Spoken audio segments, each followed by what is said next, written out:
Hello, everybody. Thanks for stopping by. Much appreciated. Good to see everybody. We got Jackson and myself here today. James is being put to bed as we speak, and I do believe I remembered to turn on the mic this time, so we're starting it off pretty good. I want to say a special hello to JNC No Limit TV. Good to see you, buddy. I hope things are a little better for you guys. You guys have been in our thoughts quite a bit. We got a lot of people in the chat already. So today we just wanted to come on here and we'll tell a few stories like usual. Jackson got a few things that he wants to show off too. He's got a new mystery tackle box that came in the mail, and then he's got some of his Christmas presents he wanted to show off too. So, how's it going, Moreless Texas Fishing? Good to see you. Galbert's Outdoors, good to see you. Glad you could stop by. How's it going, Purple Game? Good to see you also. There's a lot of new faces in the chat tonight. Good to see everybody. How's it going, Joy? I hope everybody had a great Christmas. We did. We ended up doing some fishing. We ended up going to my parents' house on Christmas Eve, which we usually do every year. We had a good hangout there, and then we did Christmas Day here at the house and ate some good food. Had some some apple pie, and opened up some presents. Watched a lot of movies too. Yeah. How's it going, Logan Rowe? Good to see you. Clueless Homesteaders, how's it going? Thanks for stopping by. I hope you're having a great night. So, do you want to show off some stuff, Jackson? All right. So Jackson got his first Pro box.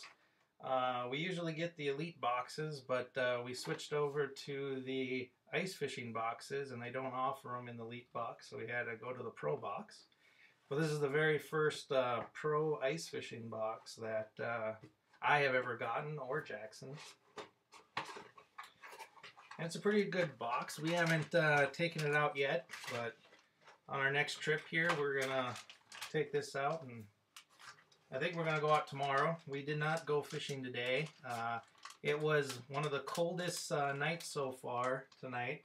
Last night, I'm sorry. Yeah. They forecasted minus 20 Fahrenheit last night, but we got down to minus 17, and the wind was blowing pretty good, so we had over minus 30 wind chills. So today started off pretty cold. And we just decided to stay home today and not try to go out on the lake. We had a huge snowstorm that came in on Thursday and Thursday night, and we ended up getting at the house here about 14 inches of snow. And I heard in Lakes Country, where we go fishing, that they had some about 16 inches of snow out there. So the lakes have a lot of snow on them now. I know between the last couple days, there's been some people plowing trails and stuff out on the lake, so we can get out there and fish. But we decided to skip today, but we'll be out there tomorrow. So let's see if there's anybody new in the chat here. Nope. Logan Rose says, "How are you?" We're doing fantastic. Yeah. I hope you're doing well yourself. So yeah, you want to see? So here's the box. It came with a lot of good baits. It came with these Sitka jigs. There's a couple of those. They're pink color. Yep. We use the Sitka brand quite a bit. We like to use the tungsten jigs when we're doing ice fishing. We can get a little bit of a smaller jig, and we still have the weight, so we can get down there really quick. So those are a pretty nice jig. I'm sure we'll catch some sunfish and stuff on there. Hi, Velocity Savage. How's it going, buddy? I hope you had a fantastic Christmas. Clueless Homesteader says, I've seen some different boxes out there, both fishing and homesteading. Never tried them. I guess you find them worth the money. I do. I've been a subscriber through Mystery Tackle Box for, let's see, it's not quite 3 years now. I have gotten all their boxes where they have the small, cheaper box, they have the Pro box, and then they have an Elite box. I actually have an Elite box here from last time that's sitting here. So that box is here. It's a little bigger, and it comes with more baits in it. I have also done like what is it, Dollar Shave Club, the boxes out of those. So I've done a few different box subscriptions, and I do like the Mystery Tackle Box. I find it that we get bait sent to us that I wouldn't normally buy or even have available at the stores around here. I'd have to like look for them online. So it's kind of neat that we get to try new things that we wouldn't normally see, and it's always been worth the value. So we've always been really happy with them. So they also gave us some little plastics here. The Catch Company, which Mystery Tackle Box owns, that's their own tackle company, but they gave us a little plastics. I think these are going to work good for crappies, and we might be able to catch some bigger predator fish on them too. But we're going to try these crappie fish, and I think that would work pretty good. And this other one here, so this is Ice Gear Snell hooks. These would work really good for doing some pan fishing too. It's a small hook. I don't know what size that is for sure, but it's a smaller hook. We'd probably tip that with a wax worm or something, and I'm sure we'll be able to catch something there. I think what we're going to end up doing, we're going to do another, I think, challenge video out of this box. We did one this last summer when we tried to catch a fish on every bait in the box within an hour. And we were able to do that with that box. And I think we're going to do something similar with this. I think we're going to give ourselves a little more time, though. We might give ourselves like 4 or 5 hours. But I think we're going to try to catch a fish on every single bait in the box. Goobert's Outdoors says, hey, we can where I'll be sending your gift away on January 10th. Do you still saltwater or freshwater, or do you want to mix it up? Well, I would like to say thank you for the opportunity of winning your giveaway. That is awesome. We mostly just do freshwater fishing here since we're in Minnesota, so we'll probably just stick with the freshwater. And thank you again. That was awesome. So let's see, what else we got here? Now, here's some tungsten jigs. I've never used this brand before. This is Kender's tungsten jigs. These are kind of a longer shank jig. But I'm a big fan of tungsten jigs fishing through the ice, so I'm very confident that we'll be able to catch some sunfish on these jigs. What else you got? So we got some more plastic worms here. These again will work pretty good for crappie fishing. I'm pretty confident that if we put this on a jig, we'll be able to catch some crappies with this too. They've got a really long tail on it, and there's almost a little wedge on the back. So I think we're going to get some really good action out of that tail right there. How's it going, Ralph? Good to see you. I hope you're having a fantastic night. Thanks for stopping by. We're just going through our mystery tackle box that we got in the mail. Jackson got in the mail here. He got the ice edition. So they actually gave us a free lure in this box too. It's not an ice fishing lure, but they gave us this spinning bait as a gift. Kind of like a Christmas gift for us. So we're gonna have to wait until the lakes thaw out here and stuff in the summertime, but I think this is gonna work pretty good for bass. We like to throw spinners and stuff, so we'll probably tip that with some type of plastic, and I'm sure we're gonna get a fish with that. Now these here, this is a really good lure. I've caught many walleyes on this. We do a lot of walleye fishing up here, and we've caught many walleyes on this contraption here. It's got a big eye on it. It's flashy. It's a little spoon with treble hooks. We usually put a minnow on that, or even just a half a minnow, and then we jig that up and down off bottom. And this really brings in the walleyes, and you can catch northerns on this too pretty easy. But this is going to be a really good bait for that. They also sent us another little jigging spoon. Again, these work really good for walleyes and northerns, but it's something about when you put that eye on it that really attracts those walleyes in there.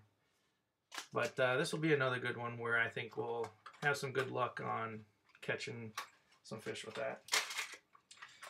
Now here's another really good good lure. This particular brand I have never fished with, but I fished with a lot of these lures, and we've always caught a lot of good fish on these too.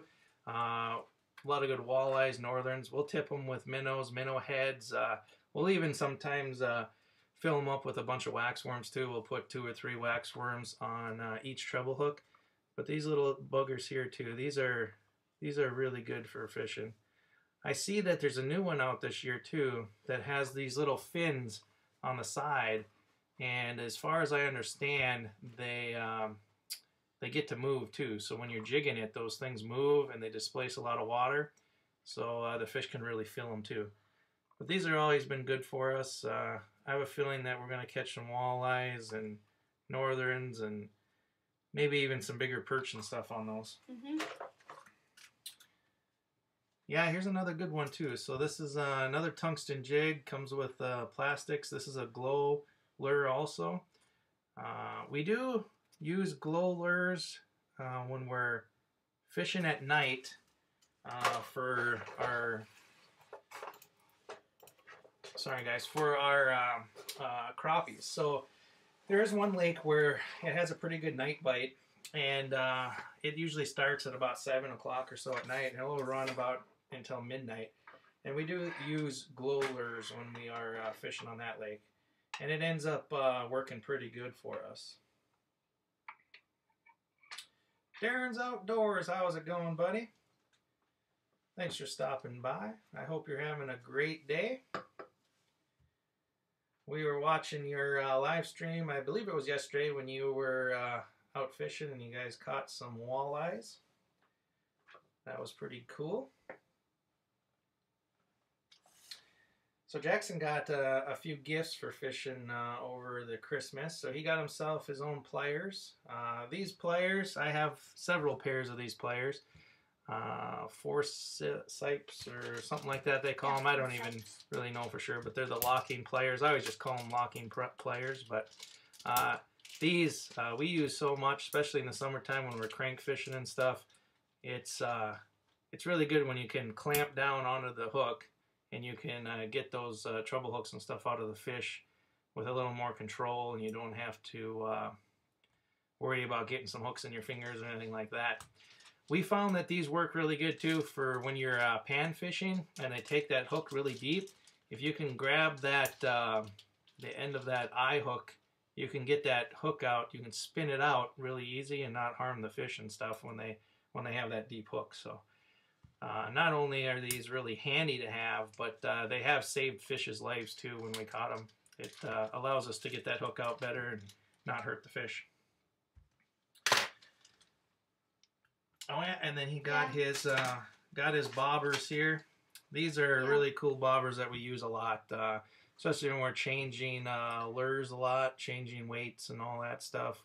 Changing from a dead stick setup to a jigging setup too, so we can take these off really quick. They just clip off your line, clip back on. You can cut them with a scissors, so depending on the weight of your lure, you can adjust it really quickly.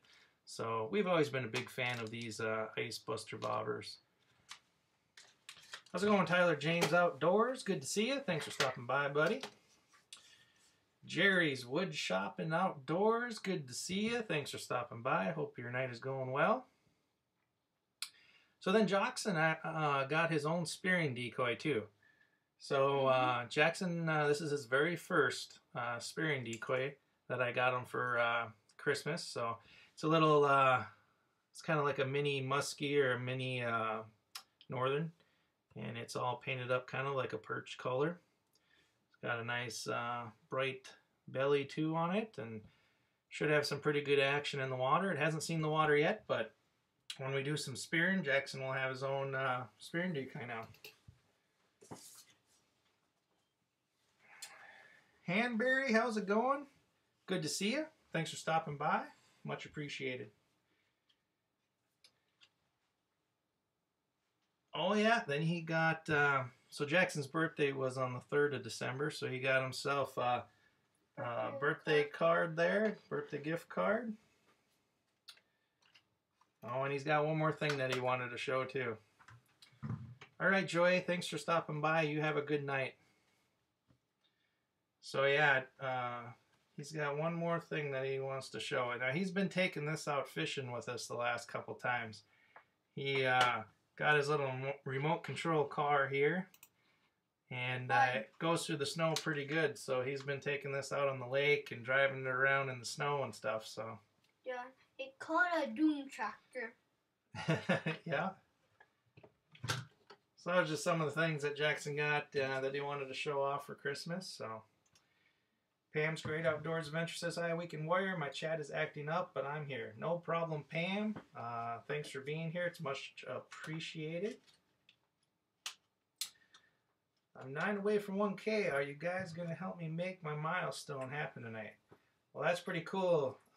If anybody wants to check Hanbury out there, 9 away from 1K, that'd be really cool if they hit that in the chat tonight. Bass and Binks, welcome to the stream. Good to see you. Hope your night's going well. Backroad Freedom says, hey brother, I have to go. I have my son with me and he wants to play some Xbox. Happy New Year, my friend. Well, you have a good New Year too. Thanks for stopping by, and I hope the rest of your night goes well. Let's see what he say. Hey, Weekend Warrior, I'll be sending your gift away January 10th. Do you saltwater fish or we freshwater fish.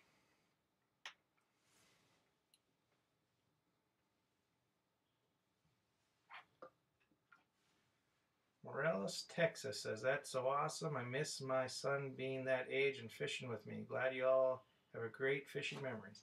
It is pretty cool. You know, that's really what started us off in YouTube, was to make these videos and have a video library of Jackson's experiences growing up in the outdoors, fishing and hunting and all that stuff. And it's something that he can look back at, you know, many years to come, show his kids and show his grandkids and so forth and so on. So by that time, they'll probably laugh at us and be embarrassed about our little videos, but they're pretty fun. So Bass and Bink says, get any bucks this season? I did not. I did not shoot a deer at all. Our archery season ends this Monday. I do not think I'm going to get back out, but it just didn't work out this year. I had a lot of close encounters, and I passed up a lot of does while I was out hunting. I probably passed up something like 30 deer that were within 20 yards of me. I had one close encounter with a buck. He was about 12 yards from me. I actually have a video on that on my page. And he came in behind me. I was in a tree stand. Like I said, he was about 12 yards. I needed him to take about 2 more steps to clear a tree branch. And for some reason, it just decided to take a right-hand turn, and it walked off parallel to that tree, and never seen it again. But it was a pretty nice deer. It was about 130 inches or so. It would have been my biggest archery buck, but he, for whatever reason, took that turn. Just needed him to take 2 more steps. But it was fun to see him, though. I did get him on camera. Like I said, he is on a video that we did, but it was kind of toward low light, and so you can't see him really good on the camera, but you can see him.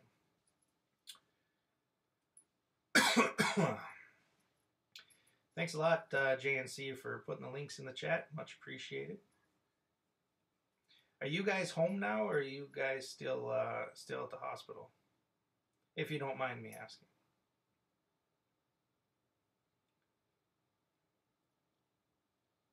Let's see here. Tyler James says he's 10 away from 300. That's pretty cool. And I have, like I said, for people that are in the chat and stuff, I have no problem for you guys checking each other out. I actually encourage it. Support each other, check each other out, show each other some love. Just don't, use the S word in the chat, and just don't beg people to subscribe to you. Instead, just show the love, and most of the time you will get the love back. Bass and Binks, what state are you from? We live in Minnesota. I am in west central Minnesota, so I'm pretty much right in the center of the state and all the way to the west.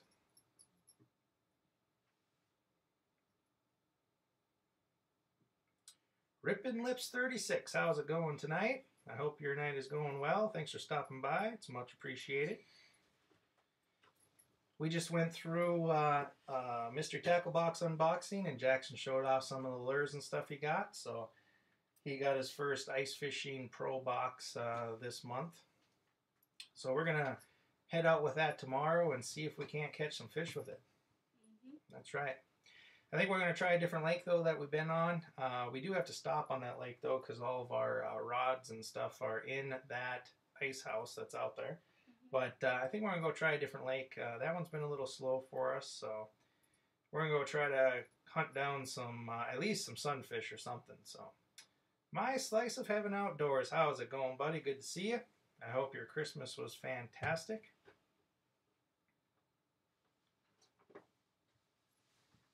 Logan Rowe, you enjoyed the coon calling video? I did. I have actually never seen anybody call coon like that. I really didn't even know that that was even possible.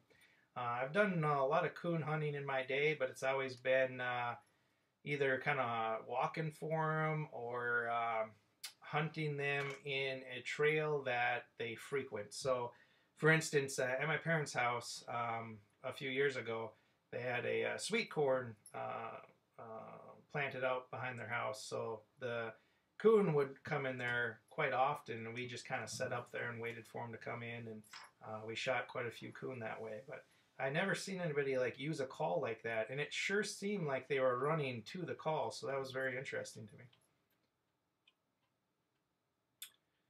Tyler James Outdoors says, I have a sunfish and a plinko in mine, Michigan Aquatics. Message received. How do you have that subscribe button and like button pop up during live? So Rippin' Lips, I stream using OBS. So with OBS, I can do layers. So I have several different windows that are preset, and they run like a little video in the background. So that subscribe button and that like thing that goes down into the corner right here, it's just a loop on a video file, and it just keeps playing over and over again. And I can actually show you some other things that I have set up. So I have, like, for the end of the show, I run this here when I'm trying to end the show. And then I also have a window for when I start the show up. So I have this, and it shows the slideshow, some pictures that we've done, and then it does a countdown to when I actually come live. So there's a few preset stuff that we put together, and we're just able to play that while we're streaming. I also have a video that if I have a panel, if I have somebody on Google Hangouts or whatever, where there's two windows side by side, and then it has a little thing on the top too. But that is how I do it. Bass and Binks TV said, I am in Ohio. Our muzzleloader season is the 5th and 8th of January, and our deer season ends February 2nd and 3rd. So our archery season starts in mid-September and runs always to the end of the year. Our gun season usually starts in November, and it runs for 2 weeks, 2 full weeks, and 1 full week and 2 weekends. And then our muzzleloader season usually starts the first weekend right after Thanksgiving, and that runs for 2 full weeks and 3 weekends. So our muzzleloader season and everything, that's all long gone, but we do have a couple days left to the archery season. Okay, let's see what else we got here. Michigan Aquatics says they're in the vids and Jaeger Gypons. Okay. Logan Rowe, yeah, they hear the fight sound and come running. Works best during the breeding season when they are fighting a lot. Yeah, that's pretty cool. So was that a hand call or was it like a recording when you were doing that for those coons? Tyler James, nice. Always wanted a peacock bass. Weekend Warrior, how do you make that for your live stream? So I make it with OBS, and then I just make all those windows outside of OBS, and I just tell OBS which files to use, which files to open, and with a click of a button, it opens those files and puts them up on the screen. It's not too hard. There's a learning curve to it, but of course with YouTube, there's a lot of videos out there that show you how to do pretty much everything. Yeah. So Jackson is gonna be leaving here. So thanks for stopping by, and we'll see you later, buddy. Logan Rose says, I have used both. That particular one I used an electronic call, so recorded. Cool deal.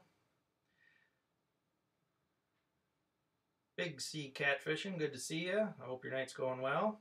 Thanks for stopping by.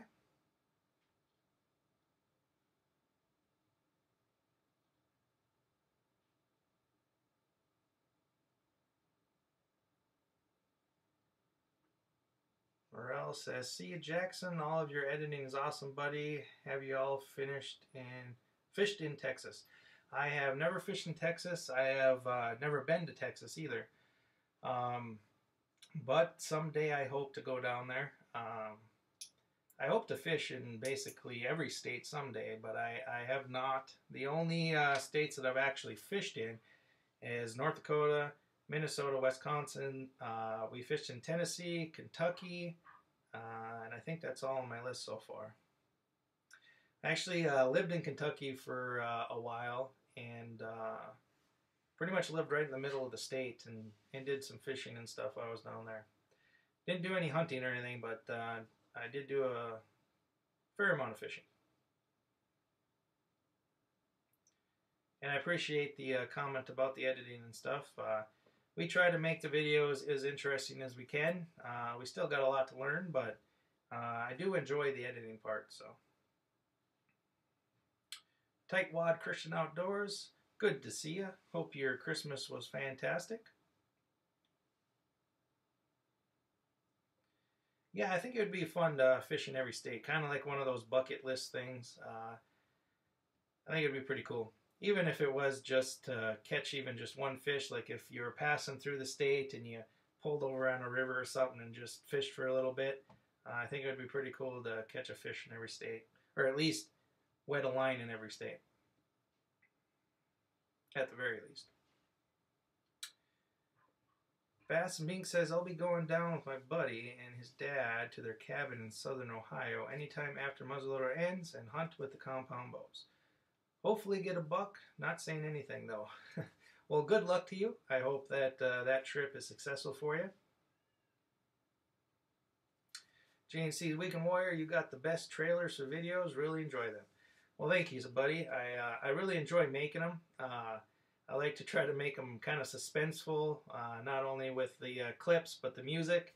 And I think I'm pretty successful at that, but I think they're getting better and better too as they learn new techniques and finding new ways to edit videos and stuff.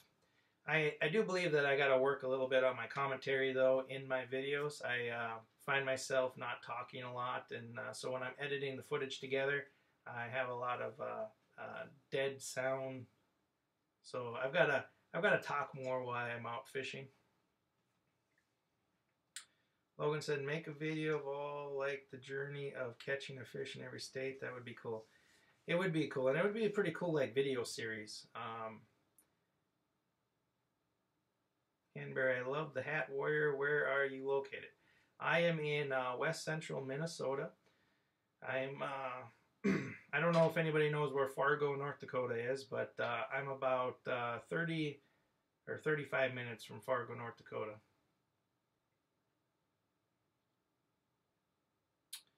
Bass and Binks, hopefully film the hunt also. I'm bringing my action camera. That's pretty cool.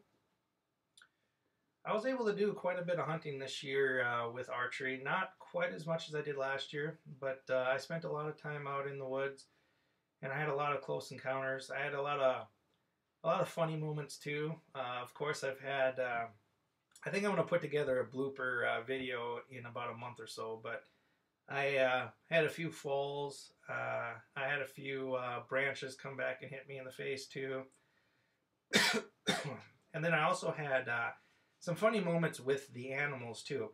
So I think many of you know, but I have several videos about the ghost blind. But I got a ghost blind this year, and I had a really funny experience with a woodpecker when I was hunting with the ghost blind.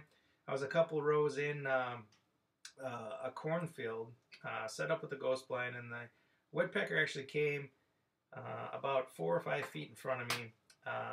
It sat on one of the cobs and it was pecking on it, and then decided to fly off, and it flew straight toward me, ran right into the front of the ghost blind, fell down on the ground, shook itself off, wondering what in the world happened, and then flew off.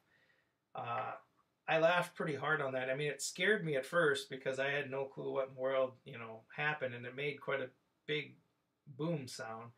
But I thought that was pretty funny, and I thought after that, I really thought, man, the ghost blind does really work really well. It reflects the images in front of it so well, where I mean, nothing can even see it's there, not even the birds or anything. So Hanbury is 4 away from 1K. If anybody hasn't checked Hanbury D out, please do so. That would be really cool if they hit 1K in the chat here. That would be pretty awesome. So Darren Northerner says, so you are actually only about 4 hours from me. I'm not sure where you're located, but yeah, I live about 30 minutes to the east of Fargo, North Dakota. Big Sea Catfish is asking, what editing software do I use? So I use iMovie. I don't use anything fancy. I just use iMovie that comes on my iMac here, and that is what I use for all my video editing. I probably spend a little more time than what I need to if I were to go out and buy like a little bit better software or something like that. But I get it all done through iMovie. Bass and Binks, I've only been out once for the first and second day of gun season. Well, that is a sad story, Bassin. Anytime I hear somebody say that they can't get out or anything, I do feel a little sorry for them. But I do understand that life gets pretty busy, and sometimes it's pretty hard to get out and enjoy the outdoors. But I hope your trip is successful, your upcoming trip. Tightline Nation, I also need to talk more in videos. Just hate the hunting due to the whispering for 10 minutes and see a fawn and the video is over. Totally brutal. That's right. It's hard to talk while you're out hunting, because sometimes that can, well, if you're like deer hunting or archery hunting, that can really ruin the hunt if you're making too much noise. But for fishing and all that stuff, I find myself just kind of sitting there and just not talking, and then when something happens, I start talking. But I need to have more commentary a little bit. I did try like dubbing, talking over the video afterwards, post-record. I don't mind that, but I would rather have the sound in the video as it's recording. But that is an option, I guess, if you can't talk, or if you're missing that voice or whatever, you can do a voiceover afterwards. But Gerbert's Outdoors says, hey, Weekend Warrior, please send me a shout out. You bet, buddy. So Gerbert's Outdoors, I actually won a giveaway that they did. Pretty cool giveaway. And if anybody wants to go check them out, please do. He has a few giveaways that he does, which is pretty cool. Darren says, I just live outside Winnipeg, Manitoba. especially Woodlands, Manitoba. Well, that's pretty cool, Darren. I knew you were in Canada, but I just wasn't 100% sure where you were up there. So did you guys get a bunch of cold weather last night? I know that after that snowstorm came through here, we got down to negative 17 Fahrenheit last night. It was cold, the coldest night of the year so far.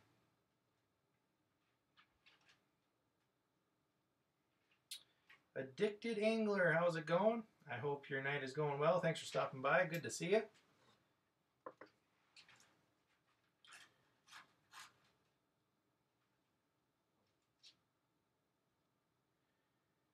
Tightline Nation says people can really do an intro at the car before they walk in. That's right.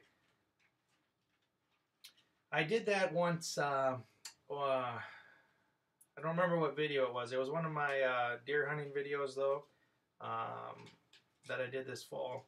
I did a commentary thing in the truck as I was kind of driving down the field road. I didn't do it when I was out on the main road, but once I got on the field road, I did a little commentary thing in the truck. And that seemed to work pretty good.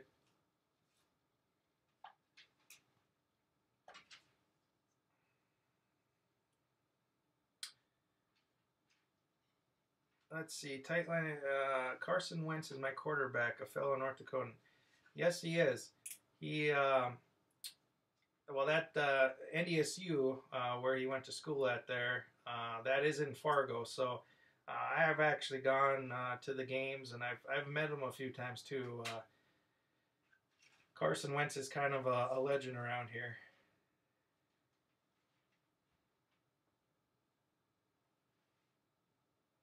Darren's Northern Life says, yeah, it was crazy here, minus 23 Celsius, and wind chill was minus 31. That's hella cold in Fahrenheit. Yeah, it was brutally cold. We ended up with about 14 inches of snow right here where I live, and after it snowed, the cold weather came, and tomorrow, though, it's supposed to warm up. We're actually supposed to be in the upper 20s tomorrow, so that's the big reason why we skipped fishing today. It was just too cold out. I really didn't want to go out on the lake when it was minus 17 to start this morning. Just a little too cold. Dick Dangler says, night is going well. Just came back from the water. Didn't land any walleye, but got my personal best crappie. Hard to figure out river walleyes this year. Any help? Well, my first question is, how big was your crappie? And congratulations on your PB. River walleyes, I'm not really sure where you're located. I don't recall. But to tell you the truth, I haven't fished the rivers that much late in the season. I usually go to the rivers early spring or kind of early to mid summer, and usually when they're starting to spawn and stuff. But don't have a lot of experience late in the year. We had quite a big luck with walleyes in, it was about July. I found this small little river that dumps into a bigger river, and when I was looking at it on Google Maps, there was a dam on the one side, and I know that in the springtime, where it comes out of a lake, we do a lot of fishing up there during the spawn, and there's a lot of walleyes that go into that river. And when I was looking at it on Google Maps, I couldn't really figure out how the walleyes could get out the other end. So I figured that there was a lot of walleyes trapped up and down that river somewhere. So we went down there blind. We found a little access. We put in a little boat, and we started our way out.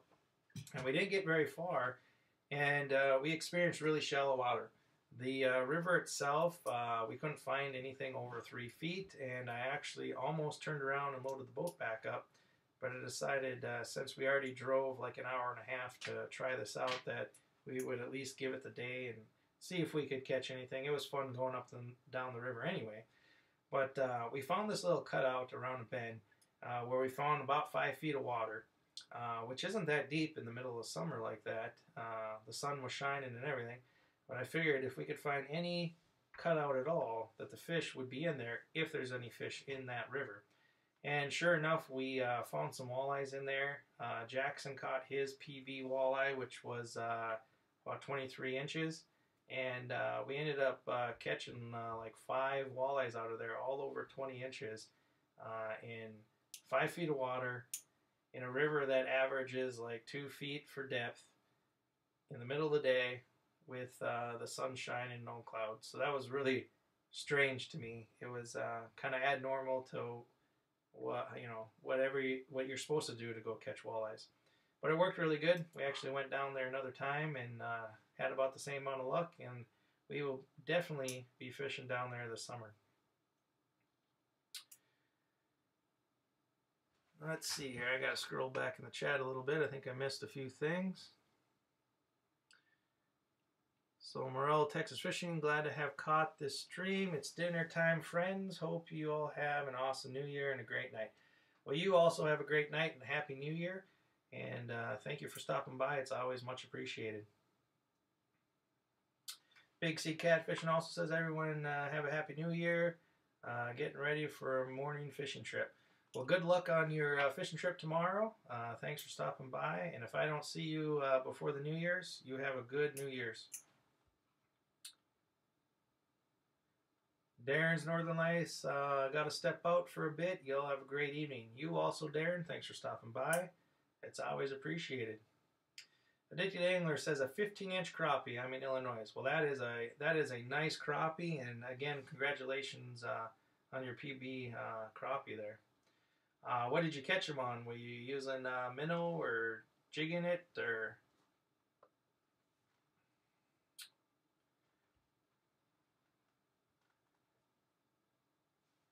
Rattle Trap Fishing, Happy New Year, everyone. Happy New Year to you, too. Good to see you. Thanks for stopping by. I hope your night is going well.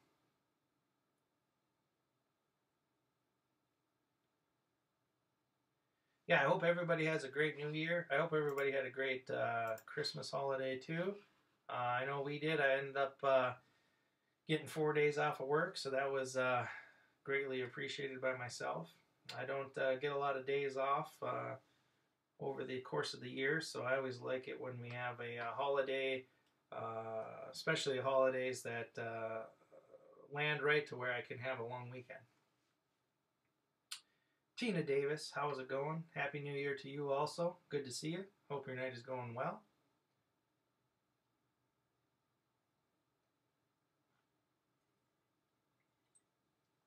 I know our plans for the new year. We plan on, or at least I plan on, spending the night out on the lake. I don't know how that's going to work for my wife and James, but I'm hoping that Jackson and I get to spend the night out on the lake and have New Year's out there. And if we can make it work, we'll have James and my wife out there too.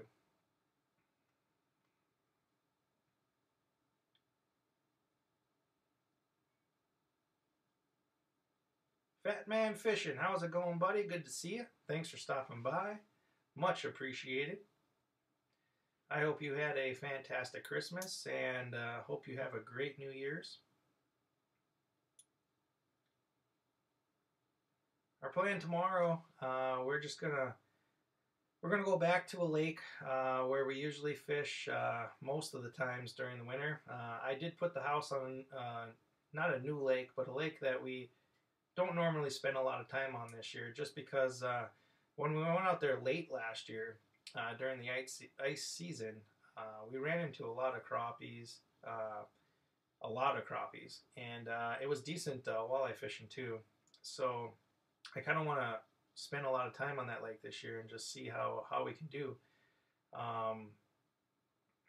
But we're gonna go back to our normal lake and see if we can't chase down some panfish on there tomorrow, and get a fish fry going. I haven't had fish for a little while now, so we're gonna go keep a couple, and hopefully have a fish dinner tomorrow night.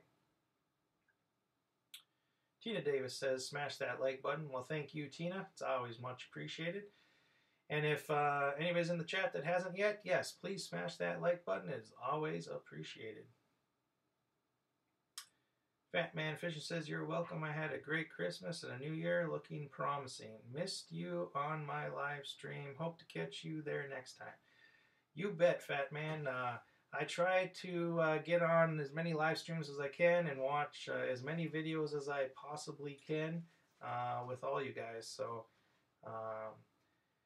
if I don't always, I try to always leave a comment when I watch, but if I don't, just know that at some point I do try to watch everybody's videos. Tina Davis says, good night, everyone. Will you have a good night, Tina? Thanks for stopping by. Old Buzztail, how's it going, buddy? Good to see you. I hope your Christmas was great, and I hope your New Year's will be fantastic also. Jake Fishing, how's it going, buddy? Good to see you. I hope your night is going fantastic.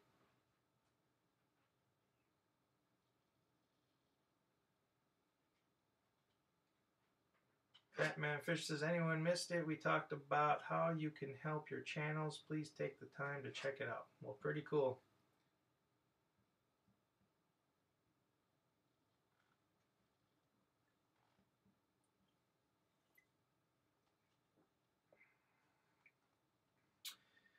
I think we did that ice fishing video that I posted, our last video, and I got a pretty good response to that. We got a lot of views on it last night. It jumped up a few hundred views over the night. Got a good response from it. I think everybody really liked that underwater camera. I have had that camera for many years now. I don't know, that camera I bought, I bet you it's been about 10 years since I've had that camera. And I love using that camera. I'm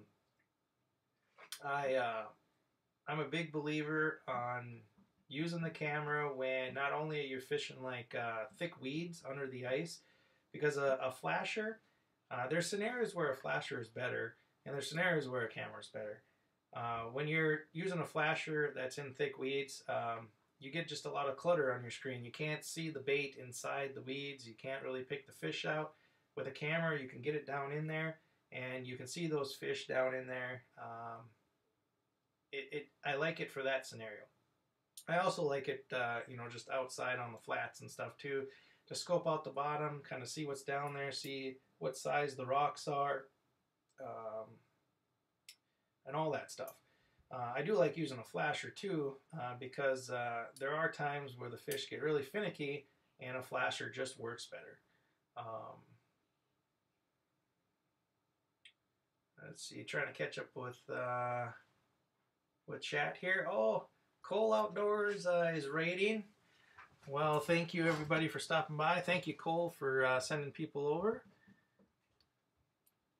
We got Cole, Grant McIntosh. How's it going, buddy?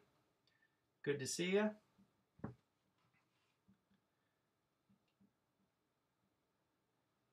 think I might have missed.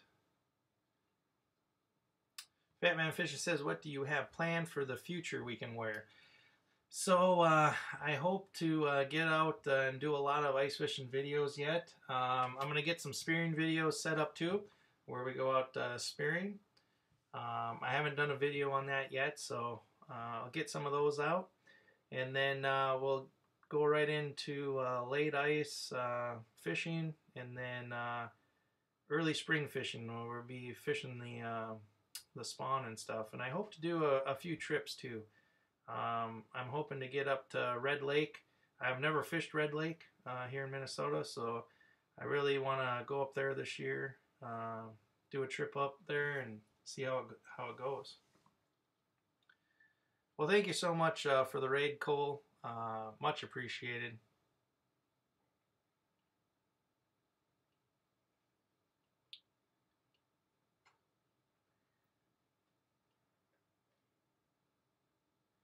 Oh, you don't have to apologize, man, for going live. And congratulations on the 800. That is awesome. You're growing really fast, and it's pretty cool.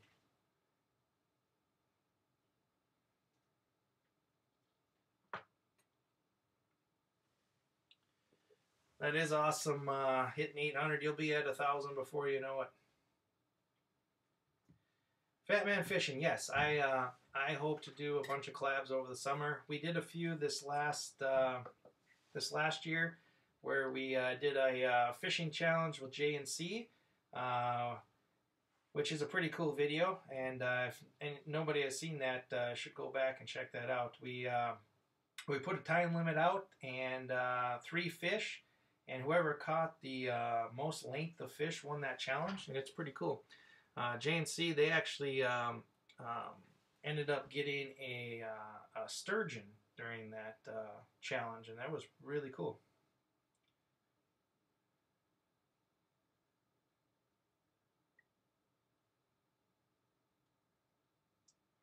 We also did a collab with G Money Strong Outdoors, where he put together a fishing tournament, and he actually gave the winner $100. We actually led that tournament for most of it, and then late the last couple days, somebody caught a bigger fish than us, which was a hog. I can't remember exactly what it weighed, but it was just over 5 pounds. It was a really good fish. But I hope to not only participate in some collabs, but also start some too, where we'll do some fishing tournaments and fishing challenges and stuff, and it's a lot of fun doing stuff like that.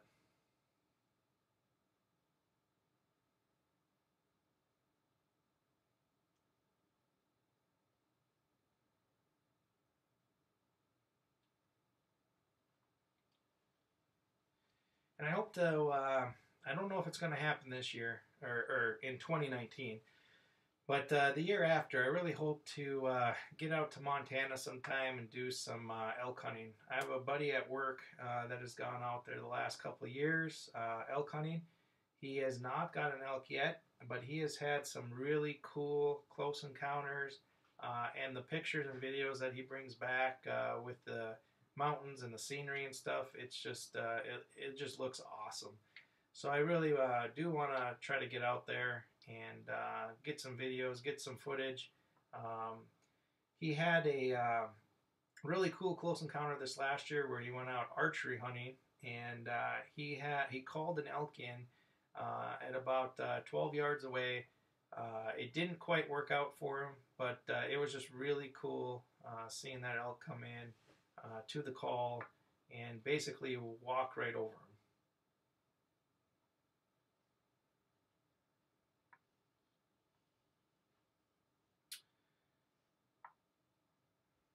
Let's see here. Roy Parman, good to see you. Anyone doing outdoor stuff, bushcraft survival, gardening, homesteading, make sure I see you. You're right up my alley. Exactly the type of stuff I love to watch and support. Well, it's good to see you, Roy. Thanks for stopping by. I don't think I said hi to you. There's a lot of good channels in the chat, a lot of good supporters, a lot of channels that have really good content. So I do encourage you guys, check each other out, show each other some love. The only thing I ask is not to use the S word in the chat, and don't beg for subscribers. Just show the love, and in most cases, the love will be returned.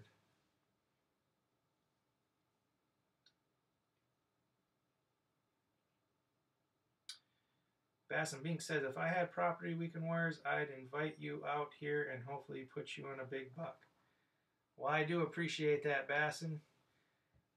I appreciate the thought anyway. We have some pretty nice bucks around here too in Minnesota here. I don't think not as good as you do down there, but my wife, she's not here to tell that story, but I'll tell the story for her.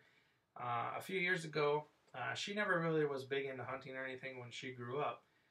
So when she met me, that was kind of her introduction into hunting, and she decided that she wanted to try hunting for the first time.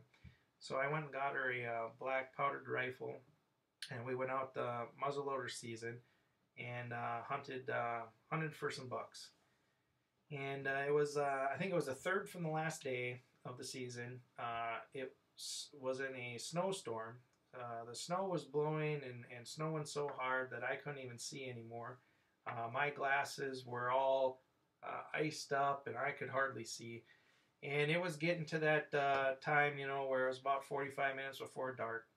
We were hunting over a cut cornfield, and there had been quite a few deer in the area there. It's a property that we've been hunting for a few years now, and it's been good to us. When we walked in, we took about it was about a 3/4 of a mile walk in from where we parked. And as we walked in, we seen fresh trails going into the swamp bordering this cornfield. So I knew that there was deer bedded down in there, and it was just a matter of time before they came out into the cornfield, and if there was a buck with them or not. So we got out there. We were sitting there. It was pretty cold. The wind was blowing. My not only my glasses were fogged up and all iced up, but my binoculars too. They were all fogged up, and I couldn't see out of them anymore. And I seen 2 deer coming out of the swamp, going into the cornfield, and I could definitely see a nice rack on the lead deer. And so I turned to my wife and I said, "Well, there's deer out there right there." And so she pulled up. She was standing up. We were kind of sitting in a bunch of brush. She stood up, aimed on it. I told her just aim for the high shoulder. It was 150 yards away. Muzzleloader, iron sights, no scope or anything. And I told her let her go, and she shot. That deer fell over right there. Didn't move a muscle, just tipped right on over. And it was pretty cool. We walked up to it, and she had shot it was a 10-point buck. It scored in at 128 inches. It's her biggest buck so far. It's a really nice buck. We ended up mounting it. It's actually on the wall in our living room. It had a 20-inch spread on it. It was a really wide buck. The only thing that it was missing was height. It had the width. It had a 20-inch spread, but it just missed a little bit on the height. Otherwise, it would have scored pretty well.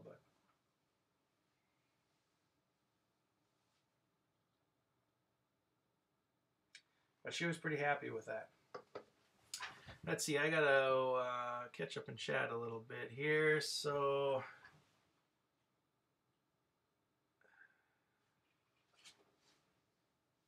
Weekend Warrior JNC Skull. That's right. If we win, we're in. So hopefully we can beat those Bears and get into the playoffs. We always have a backup plan. If the Eagles lose, we're also in. But it's going to be a good game tomorrow. Bassin Bean says, I'm pretty sure biggest buck killed by a bow is the coffin buck. It scored 285 inches or 286, I believe. That is just, it's a massive buck. That is massive. Tennessee Deer Stalker says, great story. Thank you, buddy. Roy says, nice hat, by the way. Well, thank you. I've had this hat for many, many years. I think this hat is about 18 years old now, and hopefully it's got another 18 years in it at least.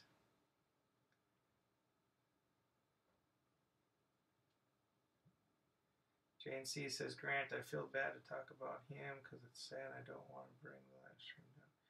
And all people are wondering updates.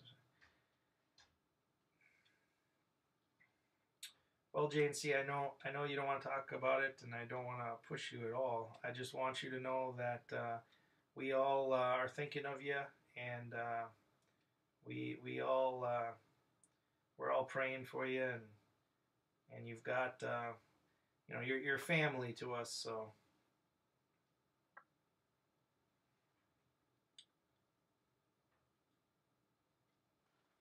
Tennessee Deer Stalker says for her at least, yeah. Well, she also had a really good hunt. It would have been last year. She got her first archery deer. It was just a small deer, but it was her first one, and it was pretty cool. The Minnesota Public Radio did a whole piece on her too. They were doing a piece on women in the outdoors, and she was actually asked if she wanted to be a part of that. So she said yeah, and a guy came out and stayed in the blind a day with her. She didn't fortunately shoot the deer on that day, but she got it about a week or two later. But they did a whole piece on her, and she was on the radio and everything, and it was pretty cool.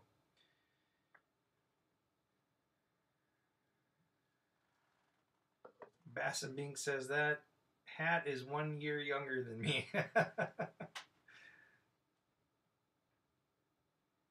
Tennessee Deer Star says, anyone been fishing today? We did not go out fishing just because of the cold weather, but we are planning on going tomorrow. Roy says, I've actually never hunted, but I'm eager, desperate to learn, so I'm stalking you all's channels and learning from you.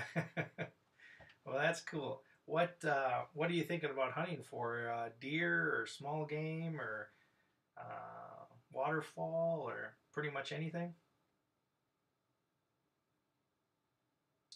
Tennessee Deer Star says, I went a few hours, caught the smallest channel cat I've ever saw. I've caught some pretty small fish too. You know, I find it funny sometimes. Like you'll be throwing a huge crankbait or something, and you catch a fish that's like half the size, and you just wonder, like, what were you thinking? What were you gonna do with that after you caught it? You weren't gonna swallow it.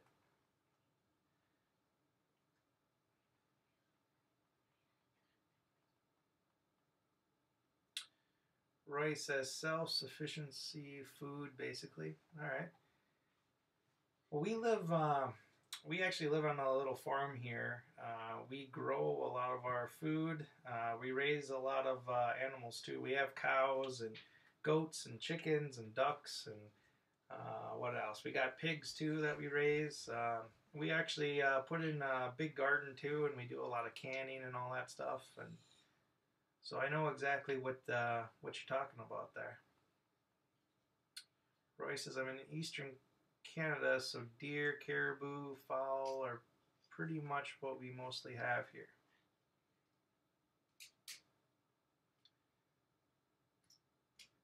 Tennessee Deer Star says, kind of like a dog chasing a car. That's right. Like, what are you going to do when you catch it? That's a good analogy there.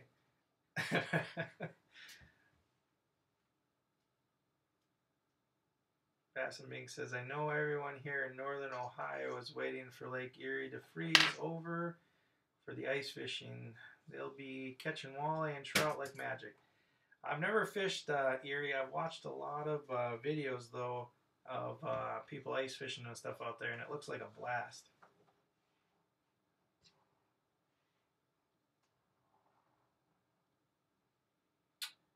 Roy says, yeah, you pretty much just listed a lot of what I'm eating up.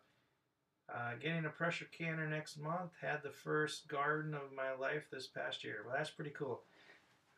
It's pretty cool. It's fun. I find it fun doing the canning and everything.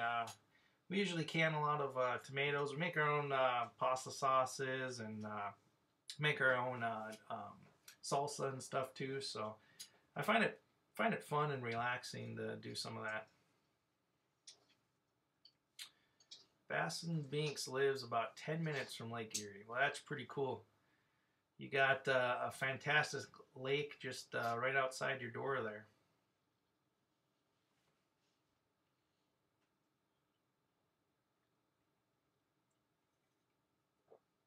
Drinking a Pepsi, not sponsored by Pepsi at all.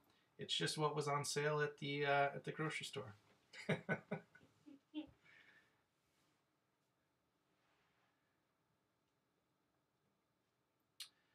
Yeah, when my wife got her first archery deer, I can tell that story again here. For those of you that haven't heard it before, it's better when my wife tells it, but she's not down here right now. She's still putting James to bed upstairs, but so her and I went out hunting, and I had a stand that was a couple hundred yards away from a ground blind that we had set up along a transition point from a swampy area. There's some trees. It's actually an old abandoned farmstead, and the cornfield. And it's an area that always holds deer. They walk through there. It's kind of a funneling area. We usually hunt there at least a handful of times, if not more, every year. And we had a ground blind set up there. We had been getting pictures of a lot of nice deer and stuff through there, and she sat in there while I went up to a stand that was a couple hundred yards away in another on another trail. So I get up in the stand, and I'm up there for about 20 minutes, and I get a text from her saying that she got one. And I was like, well, the first thing that I said, are you sure? And she says, yes, I'm sure I got it.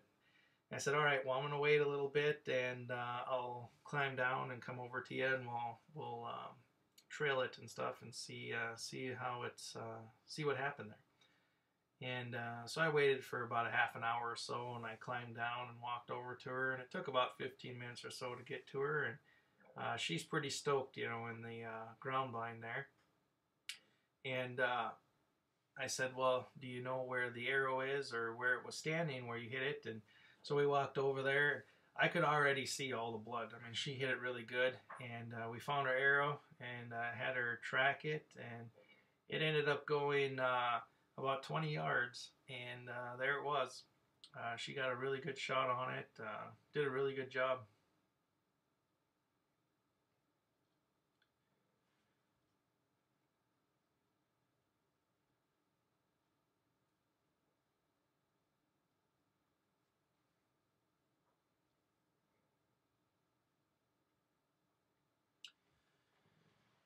But this last year, this past season, or the season that we're in right now, she did not.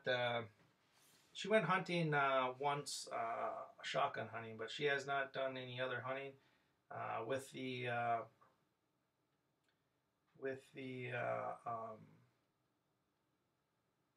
birth of James, she wasn't able to really get out hunting that much, and decided to skip this season. But I'm sure next season James will be a little older.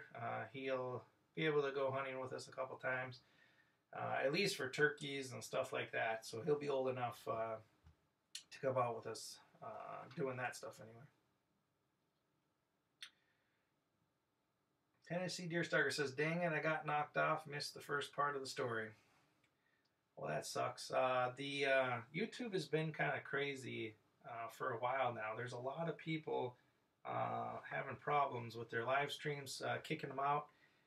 This one actually kicked me out right away when I started it too, before I came on.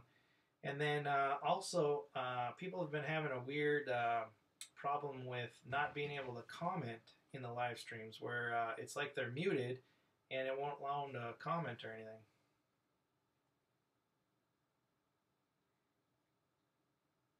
JNC, yeah, Nightbot isn't in here, so I still remember that stream where you had Nightbot in there for the first time.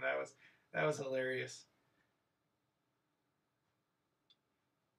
I still haven't gotten the courage to to try Nightbot out yet.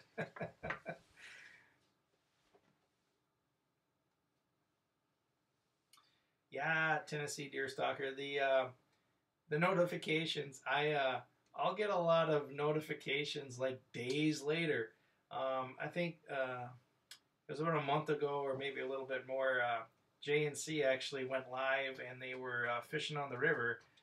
And I think it was like 2 days later, I get a notification that says JNC is live. I click on it, and yeah, they were live, but like 2 days ago. But yeah, notifications are horrible. I don't. Sometimes I wonder if it's not necessarily a YouTube problem, and it's just that you get so many bells that are rung in your subscribers that it kind of confuses YouTube, where it doesn't want to spam you every single notification over and over again. So, like, say you got 500 bells rung, and half of those people are uploading a video that day, and that's a lot of notifications. And I wonder sometimes if that's not part of it, where it's just trying not to spam you with notifications, so that it ends up delaying some, or you never see them. Is kind of a theory that I have. I'm not sure if that's true, or if it's just YouTube having problems. I don't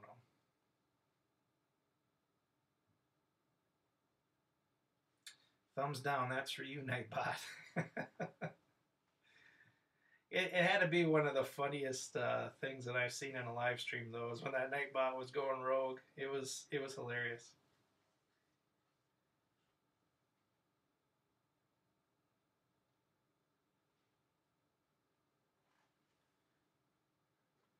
Roy says, I've had the unable to comment thing a few times. Usually refreshes and clears up. Yeah, it's weird. I've seen people do videos on it too, like where they just literally cannot comment on even their own live streams, which is a very weird glitch to have.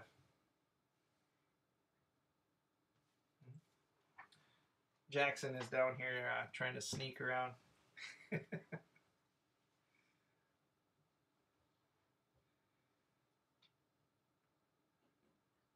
But yeah, when we did that ice fishing video, this last one, like I talked about the underwater camera a little bit. It's a cool tool. I really enjoy watching the fish swimming around, even if they're not biting. It's at least entertaining to where you can see what's down there when they're swimming around and stuff. And it's really cool watching them interact with the baits. Sometimes they'll sit there and you can jig that thing, you know, up and down, and it really turns them on. Or sometimes you have to just sit there and, you know, dead stick it, have it absolutely still, and that's what they're biting on. And you're just able to really see that reaction in real time and adjust your fishing technique and catch more fish. And when we did that video, that was, you know, we had a lot of sunfish and a few crappies that came by, and Jackson caught a couple northerns. He caught that one pretty nice northern where it came in and grabbed the hook, and he did a hook set on it. Didn't quite have it in the mouth, so it ripped it out of its mouth, and it turned around and came right back and grabbed it again, and he was able to catch it.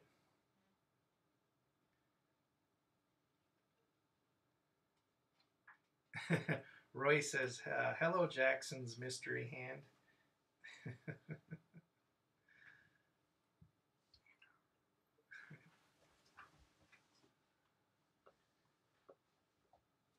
Roy says, even when they don't bite, you get to spend some time in nature, so it's no lose. That's right. I mean, there really isn't a bad day out in the outdoors. The only time that it makes it a bad day is like if you get hurt or something like that. But as long as you're safe out there, you know, a successful trip isn't the amount of fish you catch or if you bag an animal or anything like that. It's just being out there.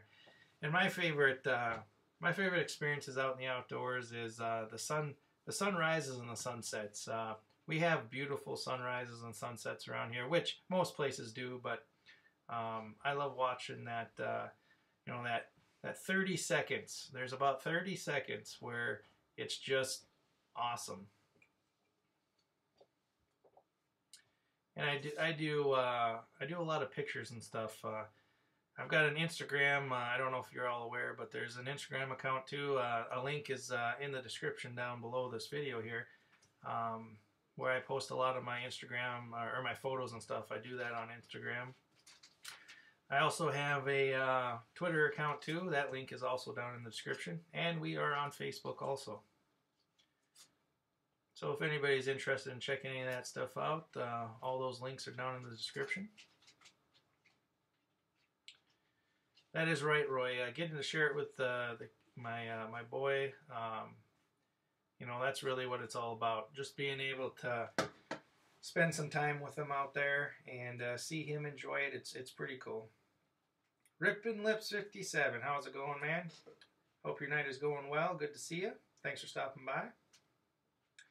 JNC says, I'm headed out for the night. Weekend Warrior, have a great stream. And Skull, much respect. Well, thank you, man. I appreciate you stopping by and taking some time out of your day there. And again, you're in our thoughts, and I hope things start looking up here.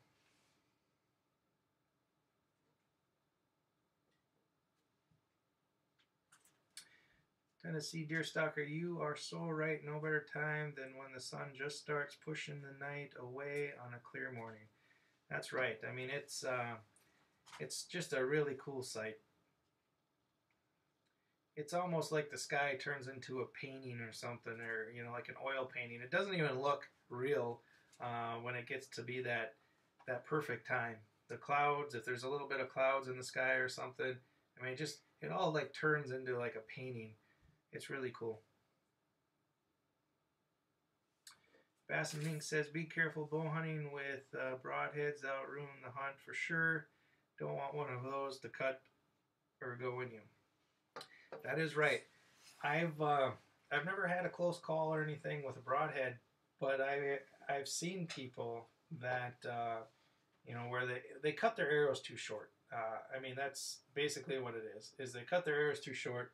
When they pull back, the arrow falls off the rest or goes past it, and then they end up shooting themselves in the hand and stuff. I've seen videos of people doing that. I have seen pictures. It just would not be a fun time doing something like that.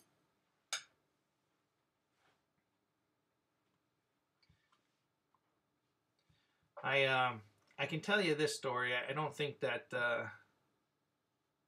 it's one of the guys I work with. It's his friend. It's kind of a gruesome story of a hunt gone wrong, and I don't think he's going to care if I tell it, because he tells it to everybody anyway. But so this guy, he was archery hunting. He was pretty big in archery hunting, and he had this property where he went out there to cut down some of these small saplings and stuff to clear some shooting lanes for his deer stand. So he's out there, and he's actually with his kid. I believe his kid was like 12 years old at the time. And so they're out there, and they're cutting them off, and they're cutting these saplings off at waist height with a little handsaw. And they get them all cut, and he's not cutting them straight across either. He's cutting them down at a wedge. Don't really know why, but he was. And so he keeps cutting those, and cut like 15 or 20 of them. They got up into the stand, and his boy's with him, like I said, and he ends up falling out of the stand. He didn't wear a harness, and really, you should always wear a harness. A harness is something so simple to put on, and some people don't like them because they think they get in the way and stuff, but you really should wear a harness. So if you do fall, at least you're getting caught. But he fell, and he didn't get hurt from the fall or anything, but he ended up falling right on one of those saplings that he cut off, and he fell straight up and down. So he fell on his feet. The sapling, though, was, like I said, cut off at waist height, and it was just a little too tall, and he ended up coming down on top of that sapling, and it actually pierced his the inside of his thigh there, and stuck in him, and he had to fall forward off of it, and ended up having to walk a half a mile with his boy up to a house to call for an ambulance and stuff. And he was all okay. He had to go in and get some stitches and stitch himself up and stuff. But it's just it's one of those stories where things can just go horribly wrong, and really quick when you don't take some safety precautions. If he would have cut those things off right on the ground, he would have been fine. If he was wearing a harness, he would have been fine. But when we always talk about that story, that could have been really traumatizing for his kid, because he could have watched his dad get like seriously hurt. Luckily all he needed was some stitches and stuff, but yeah, it's it's dangerous. Anything that you do when you're climbing into a tree and stuff like that, it is dangerous, and you should always think about the being safe and stuff while you're doing it.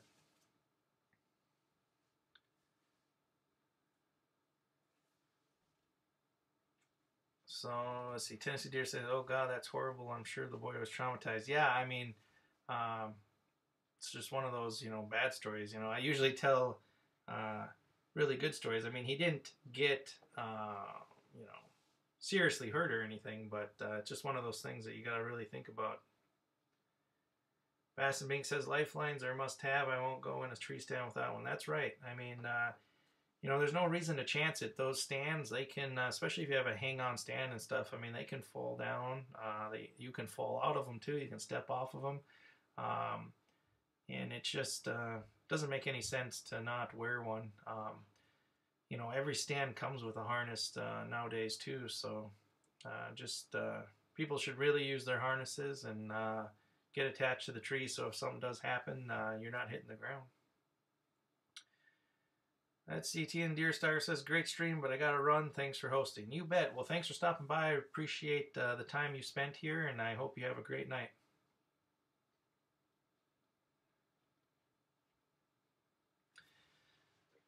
But yeah, unfortunately, you know, not every story that happens out in the in the outdoors is always great. It is a dangerous place too, and people have got to think about that too when they go out. You know, a lot of the times you're a long ways away from a road, or you might not even have cell service or anything like that too. So definitely be prepared when you do go out in the outdoors, and you know, have a successful trip. Like I said, you know, that's what makes a successful trip, as long as you spend some time out there and don't end up getting hurt or anything. That's a successful trip. Roy says, better safe than sorry for sure. That's right.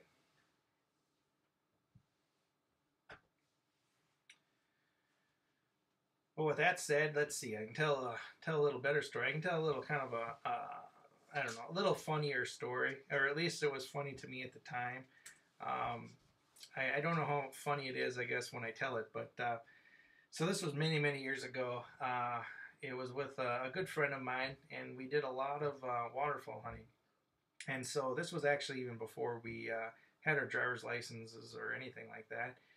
And my buddy and I, usually his dad would take us out before he had to go to work, and he would drop us off on some marsh somewhere and leave us a canoe and stuff, and then he'd pick us up after he got off of work. So we would be out there all day, and if we were fishing or hunting or whatever it is that we were doing. This particular time we were hunting some ducks, and we got out there and set up, and some ducks came in, and we shot them all, and we had a pretty good shoot there. And my buddy went out there in his waders to go grab some of the ducks and stuff, and he while he was out there sitting in the middle of right out in the open, a flock of pintails came in, and these pintails were really nice looking pintails. There was like 3 or 4 drakes in them. They were superb looking pintails. And he was out there. He didn't reload his gun. These pintails came in, flew in right by him. They were like 15 feet from him. I don't know why they landed out there with him sitting out there, but they did. And they sat there just swimming around, looking at him. His gun was empty because we just had unloaded on these birds. I couldn't shoot at him with the angle. It just wasn't safe. He could, though, with the angle that he was at, because they were on the other side of him, and I was like on the other side. So, but he was in the shooting path for me to shoot. And his gun is empty, but he has it with him, and he is patting down his coat, looking for a shell. No shell to be found at all. And I'm whispering to him, I'm like, his name was John, and I said, John, just one shell, just one shell would have shot one of the best pintails, of his life at that time. And he just had to sit there and watch them swim away, and I swear they were mocking him. It's like they knew that he was out there with no shells, and they were just like, hey, Bob, should we go down here and and tease this guy a little bit? And they go down there and basically land on his head. And he's looking for shells, no shells to be had. And anyway, those birds ended up flying away, and it's something that we talk about quite a bit. We always say, remember that time where we just one shell, just one shell.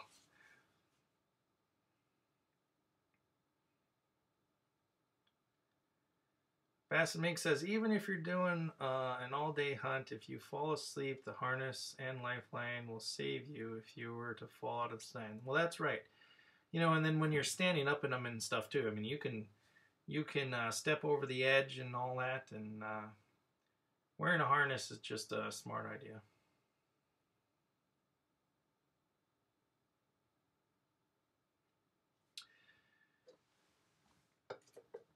That same friend that I was talking about, John is his name. He had one of the luckiest things I've ever seen too in the outdoors.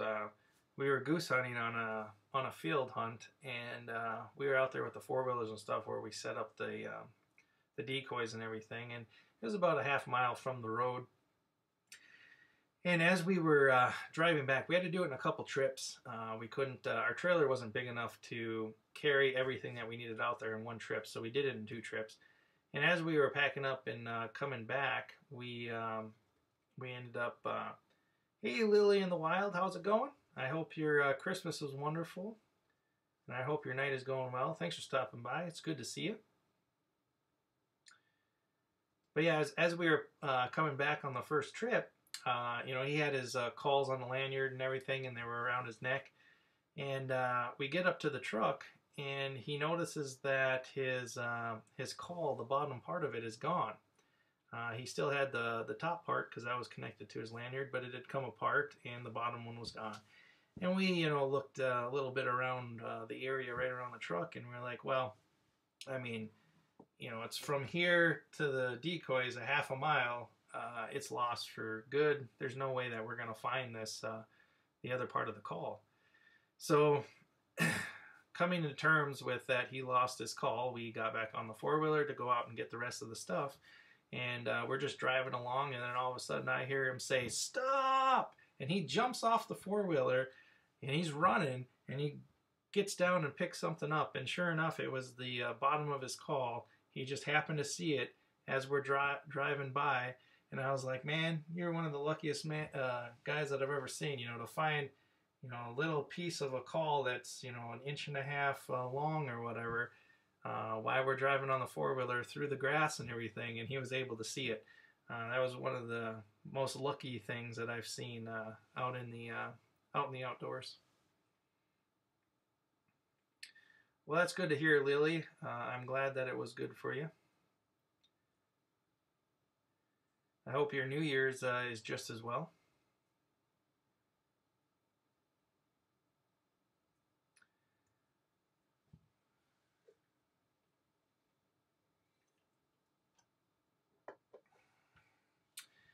He also had one of the more unlucky moments that I've seen in the outdoors too. We were actually fishing at that time, and we were out on a canoe. It was another one of those scenarios where his dad dropped us off before work and left us out there, and we're getting everything ready, and he has a 2-piece rod. So he had the 2-piece rod broken out, and we put it all in the canoe, and we set out, and it was in this little bay. So we got out, I don't know, 10 or 15 feet, and we started, you know, handing off things and getting things situated. You know, here's your tackle box, here's whatever and whatever, and getting things closer to yourself and getting things a little situated. And I'm sitting in the front, he's sitting in the back. He has his rods, both pieces, they're still not connected together, leaning up on one of the cross beams on the canoe there. And I hear this tink, and he was leaning forward to grab some stuff on the other side, so he put his hand down on that rail, and I heard a tink, and I could hear this whoosh, whoosh, whoosh through the air, and I heard something hit the water.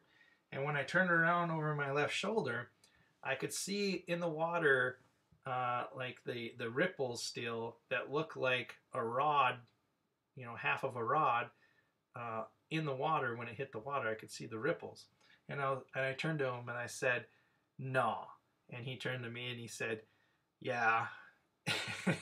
And he had hit the edge of the tip of that rod, the half, and it flipped up in the air, landed right beside the canoe, right in the water, and down at the bottom of the lake it went. It was the only rod that he had with on that trip, and there was no vehicle or anything because his dad dropped us off. So we were out there, you know, for 9 hours or whatever. And so he fished that whole day with a half a rod, and he still caught fish on it. It still worked, but I thought that was one of the most unlucky things. You know, he could have hit that piece of that rod 100 times after that, and it would have landed like in the boat every time, or just fallen down into the boat. But for it to flip up and go up high enough and then go off to the right enough to hit the water, I don't think he could even have tried that if he was trying to do it intentionally.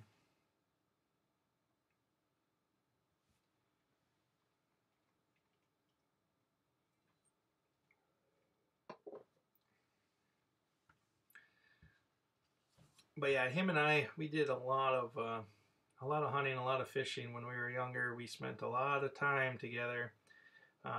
Since we've been married and have kids and stuff, we don't get to get out that much anymore. But he was a really good friend. He still is a really good friend.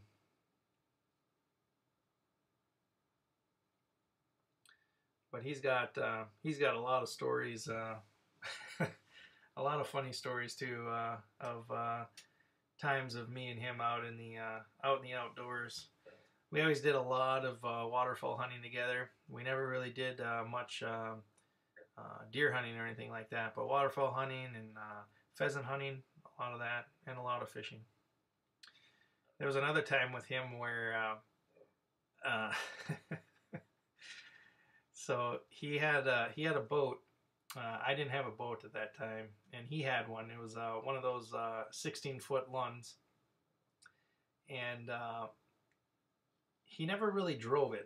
I was the one that always drove it, and so he really never drove it. Maybe 3 or 4 times, but when we went out, I was the one that was always driving the boat. And so we get out on this lake, and it is windy. It's like 30-mile-an-hour winds. There's whitecaps out on it. And there are a bay that's across the way, though, that's really protected, and there isn't any wind or anything over there, no waves, whatever. So we still decided to go out and at least drive across the short little open spot into the bay, and we were out of the wind, and it would have been fine. So we ended up Mossy Horn Hunter, good to see you. Thanks for stopping by, buddy. I hope your Christmas was wonderful, and Happy New Year. Roy says, he, half a call, half a rod. I think this guy needs to start using one-piece gear more. That's right, Roy.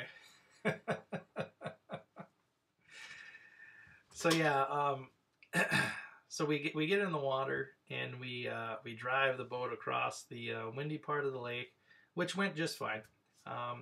We get across to the part of the lake that's shielded from the wind, and we're fishing, we're catching fish. It's all a good time. We dock the boat up on shore, and we start kind of fishing from shore. So we walk a little ways, we're fishing. We walk a little ways, and we're fishing, and we get to a spot where we are catching quite a bit of fish, and we're like, well, we should go get the boat and bring it over here and start fishing in it. So he's like, well, I'll go get the boat. You can stay here and fish, and I'll go grab it. And I said, all right, well, are you sure? He says, yeah. And keep in mind, he's only driven the boat a few times, and I think maybe twice, And so he goes up there, he gets in it, and he pushes off, and I see him, drifting farther and farther out, and farther and farther out, and farther and farther out, and he's like out in the middle of the lake, and I'm like, well, what is he doing, And then he's 3/4 across the lake, and then now he's across the lake all the way to the other side, and I'm like, what in the world is he doing?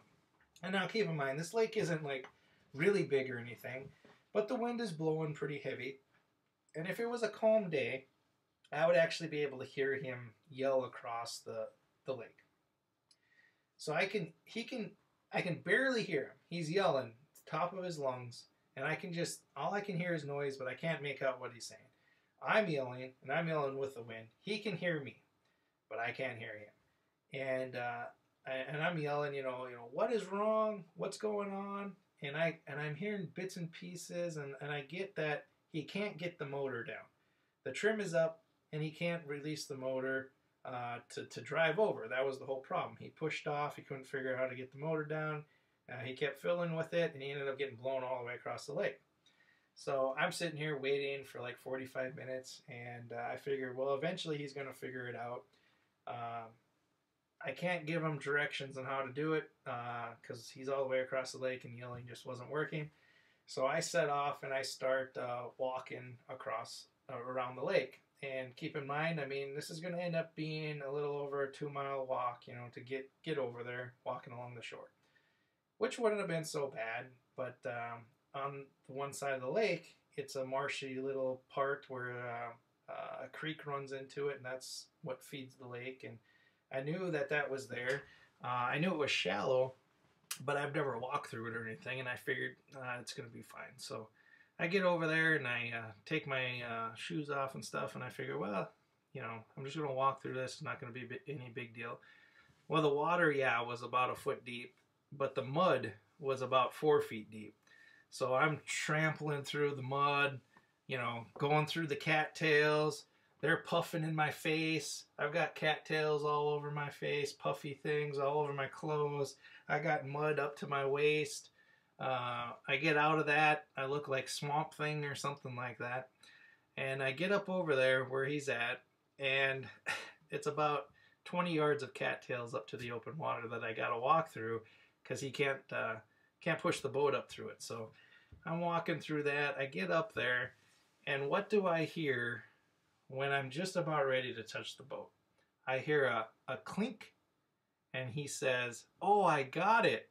He was able to finally lower the motor down, and I wouldn't have had to walk all through the mud and become Swamp Thing. But looking back on it, we've laughed about that story several times, and it was a good experience. But ever since then, now he knows how to lower the motor on the boat now. So.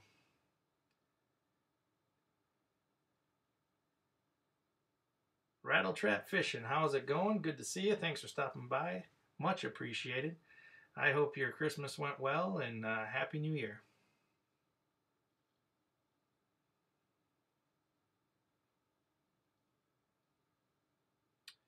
Bass and Bink says, I came in the live with 173 subs. Now I'm at 181. Well, that is awesome, Bass and Binks. Congratulations.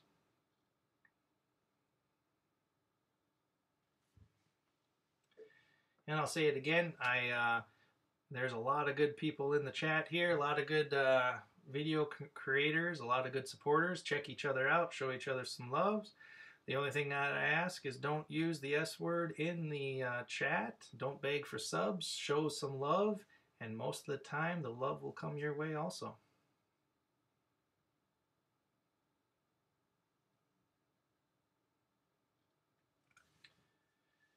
And Misty there in the chat, that's actually my wife.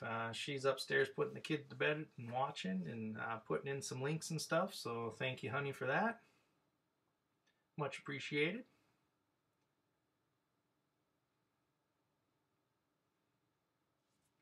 But yeah, that was a pretty cool experience, and I give him a hard time about that. And we talk about that experience quite a bit when he couldn't figure to put the motor down and ended up getting blown across the lake, and then I having to walk through a swamp and all that stuff, and it was pretty funny.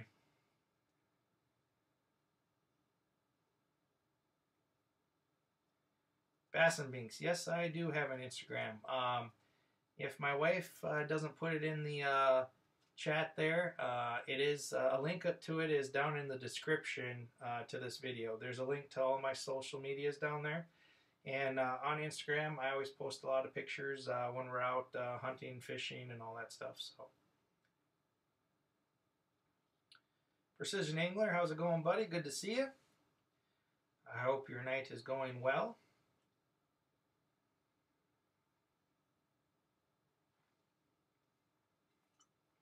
Thank you, hun. So yes, she just posted the link to the Instagram.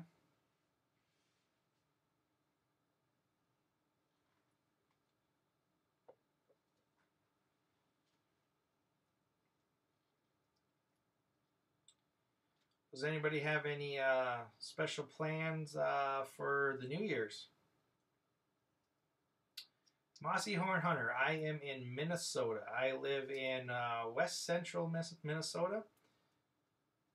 I was born and raised in Minnesota. I lived in Devils Lake, North Dakota for a while, where I did some guided fishing up there. I did that for a few years. I owned my own guide service up there. And then from there, I moved down to Kentucky for a while. I was down there for not quite 2 years, and then I moved back to Minnesota, and I have no plans of moving again, but you never know.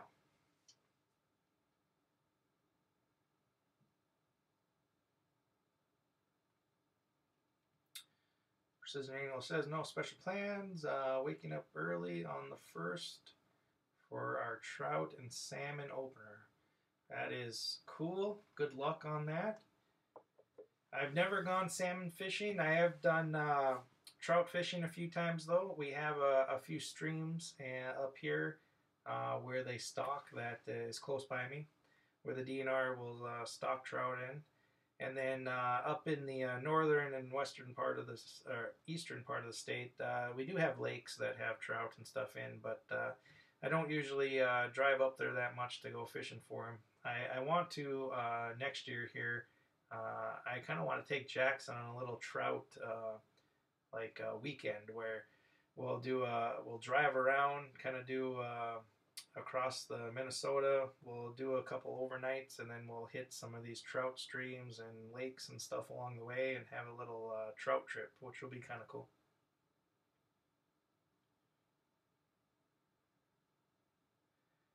Swamp Stalker Outdoors, good to see you. I hope your Christmas was wonderful, and a Happy New Year to you.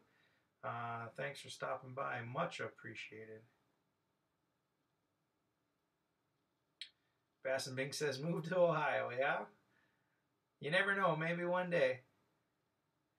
Rattle and Trap is staying home for the new year. We plan on going fishing. Maybe stay out on the lake. Roy says, how much acreage do you have on your homestead, if you mind me asking? So, I don't own a lot of acreage here, but we have a 10-acre homestead that we have here. We bought this, boy, I don't remember. Misty, I know you're in the chat there. You remember when we bought this? It's been 4 or 5 years now, I think, when we moved out here. We basically live right in the middle of a section. We have a half-a-mile long driveway up to a gravel road. We live 5 miles from any town, which that town is pretty small. But if you want to go to a bigger town where you're going to buy groceries and stuff like that, we're about 35 miles from a town. So we're kind of out in the, not out in the middle of nowhere, but we're out in the country for sure. Mossy Horn Hunter says, awesome. I thought you were in Michigan for some reason. I'm about halfway between Flint and Saginaw, Michigan. I've actually never been to Michigan. That's one state that I have not been to. Precision Angler says, we have a healthy population of native trout and salmon. The state does stock for supplement numbers. That's pretty cool. I hope to go salmon fishing sometime. You know what? I had talked about this earlier in the stream, but one of my bucket list things would be to go fishing in every state and catch a fish, which I think would be pretty cool, and one of the bucket list things that I'll have in my lifetime. But it'd be cool to go salmon fishing and all that.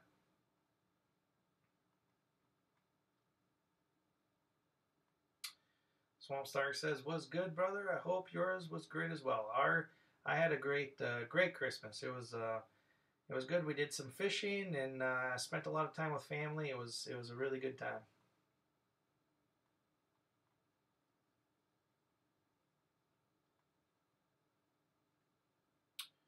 Rattle Chat Fishing says Central Florida. I've been to Florida. I've never fished Florida though, but my grandma lives down in Florida, and we had drove down there from Minnesota once, and we did fish along the way in Tennessee, but Tennessee was the only state that I actually fished in on that trip. And then, of course, I've done some fishing in Kentucky when I lived there. Quite a bit of fishing there, so I have some states marked off. But yeah, it would be really neat to be able to fish in every state. If not, just at least wet a line and say that you fished in every state would be pretty cool.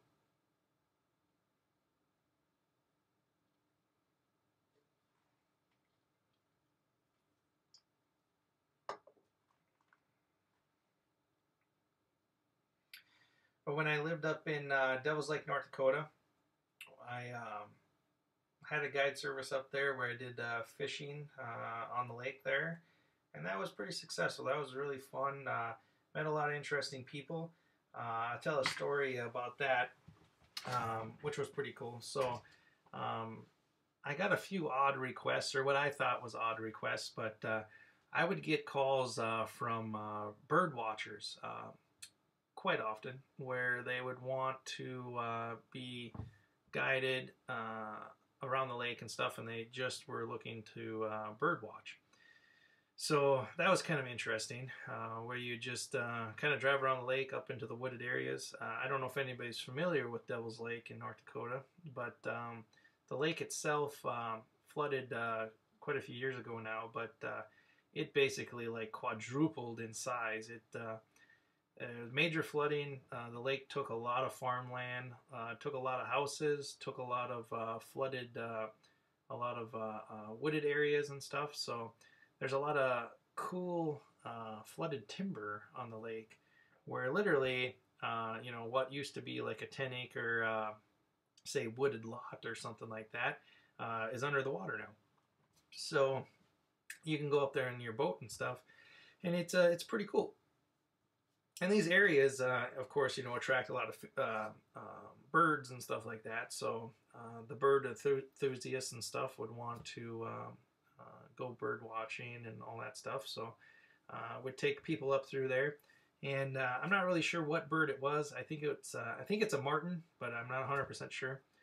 They were nesting up into these trees that were in this wooded, flooded lot that we were in, and they started dive bombing us, out of their nests and coming and literally, pecking us in the head and dive bombing us, and they did not want us in there. So we were able to get out of there really quick, but it was kind of a neat experience that I've had on land, but I haven't really had on the water. That's really the only time that I've had that experience where we're basically on a boat in the middle of the woods, which normally there wasn't water, but because it flooded so much, there was. So it was kind of a neat experience. And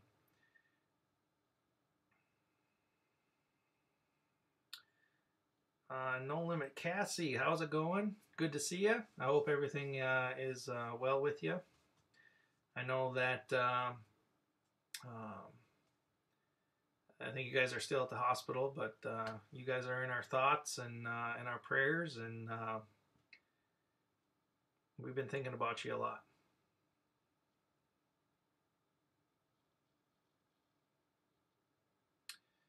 There was another time when I took a couple out guiding, and so the husband, he was a pretty avid fisherman. He did a lot of fishing in his time, and he wanted to go walleye fishing out on Devil's Lake. So we went out, and he had brought his wife with, and if I remember right, I think it's the first time that really she's ever been out, even on a boat.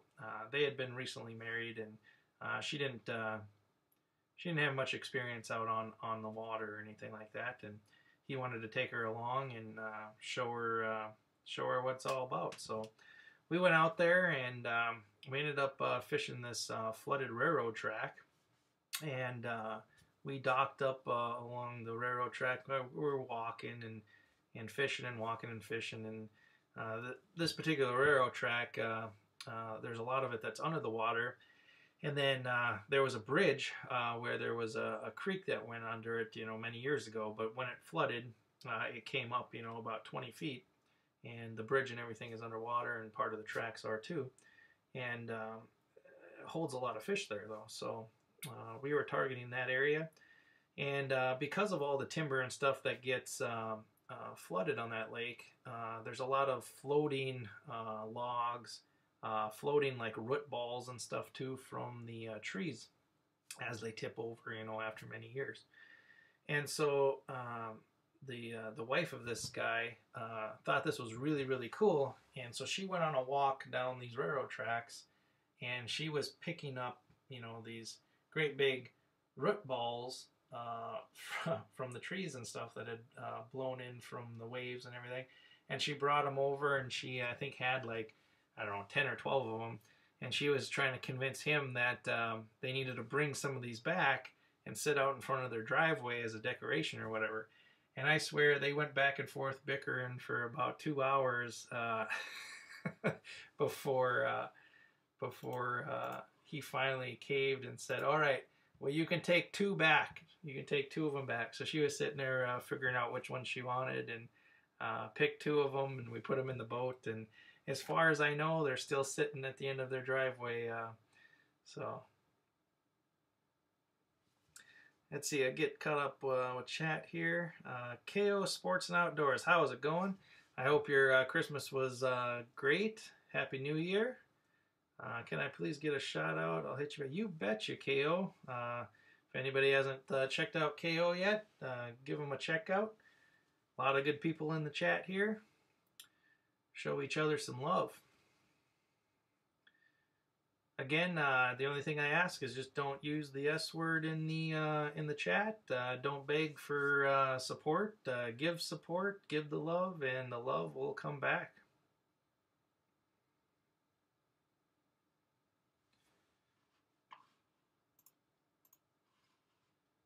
But it was fun doing guiding. I met a lot of interesting people. I met people, that basically had been fishing their whole life, to people that it was their first time fishing, and so it was a lot of fun. I really enjoyed taking the people out that had never been fishing anymore, and seeing people, catch their first fish and stuff like that. It was pretty cool. Learn a lot too from some of the other the ones that had been fishing for many years. There was a lot of good dialogue that would go back and forth, and there was a lot of good learning too from the experienced fishermen too.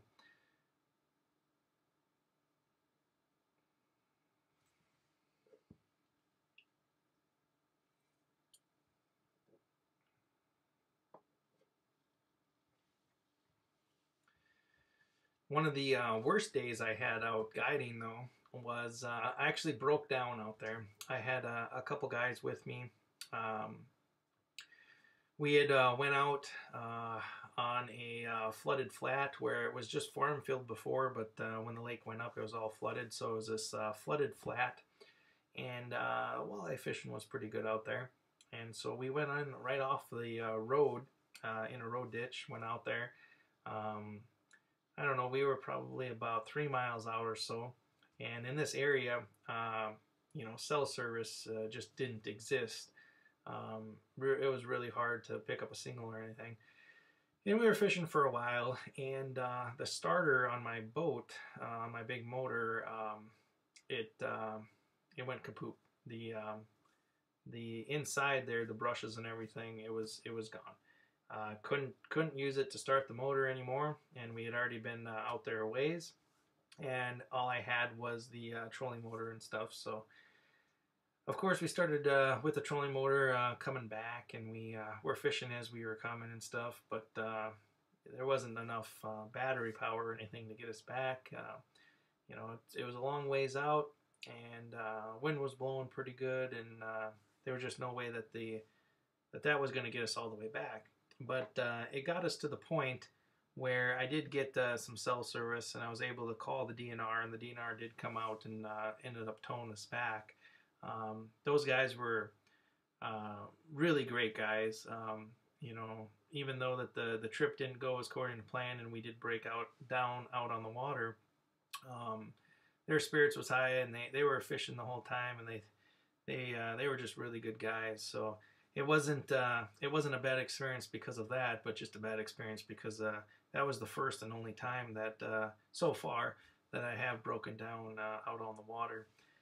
Most of the lakes I fish around here are small enough, so if I do break down, it's not really that big of a deal. If you get up on shore and start walking, it's not that big of a walk. But out on that lake and you're miles out, if you get blown across the lake, I mean that's a 20 mile walk or so along shore, and so that time I did need to get towed back. And hats off to the DNR. They came out there right away, got me hooked up, towed me back, and all was well. So.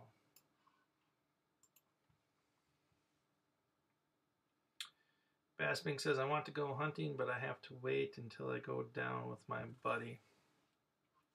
I do enjoy hunting. The thing that I like hunting for the most, I would say, is waterfall hunting. Waterfall hunting has always been my favorite, just because it's kind of what I started off growing up with, was waterfall hunting, and it just always brings back really good memories for me. But I do really enjoy archery hunting for deer. I like the challenge. I like getting really close to the deer. A lot of the times, I can get about 10 feet away from the deer, and it's just really, really cool to be that close to them, and that animal doesn't even know you're there.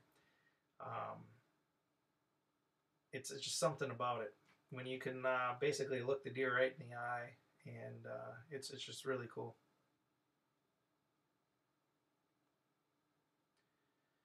But I do like walking for pheasants a lot. Really enjoy turkey hunting.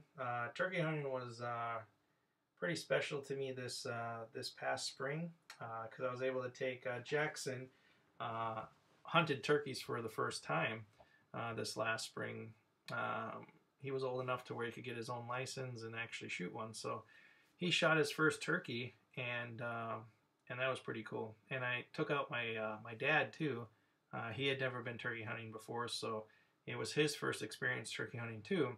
He unfortunately did not bag a turkey this spring, but it was really cool taking my son and my dad out for their first turkey experience. Bass and Mink says, what camo brand do I use? I basically use whatever's on sale. That's the best way to describe it. I don't have a preference of one over the other. I have several different camos, I guess, for different situations, but I really buy pretty much anything that is a good value. I don't put too much thought or weight on having one particular brand over another. I think it's all about what situation you're in. And the biggest thing, camo is important, but I think the biggest thing is about movement and stuff. I mean, if you can be still and conceal your movement, you can basically use whatever camo pattern is out there, or even no camo at all. There's a lot of people that have hunted and shot many animals without camo, but camo sure does help though. But Basin says, I am picky, I only use Realtree. Realtree is good.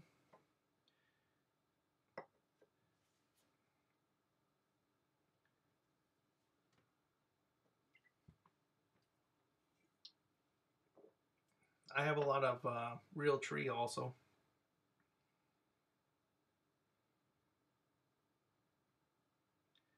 I have a couple of Sitka things too, and I have a lot of waterfall patterns too for when we are doing that. We got some cornfield stuff and some wheat, and got some green patterns too from some off-brand names.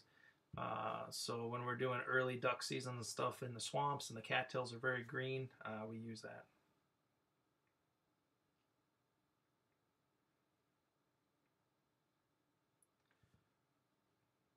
Cover scent brand, again, I'm not really tied to one brand over the other, but when I do cover scent, I do use cover scent quite a bit.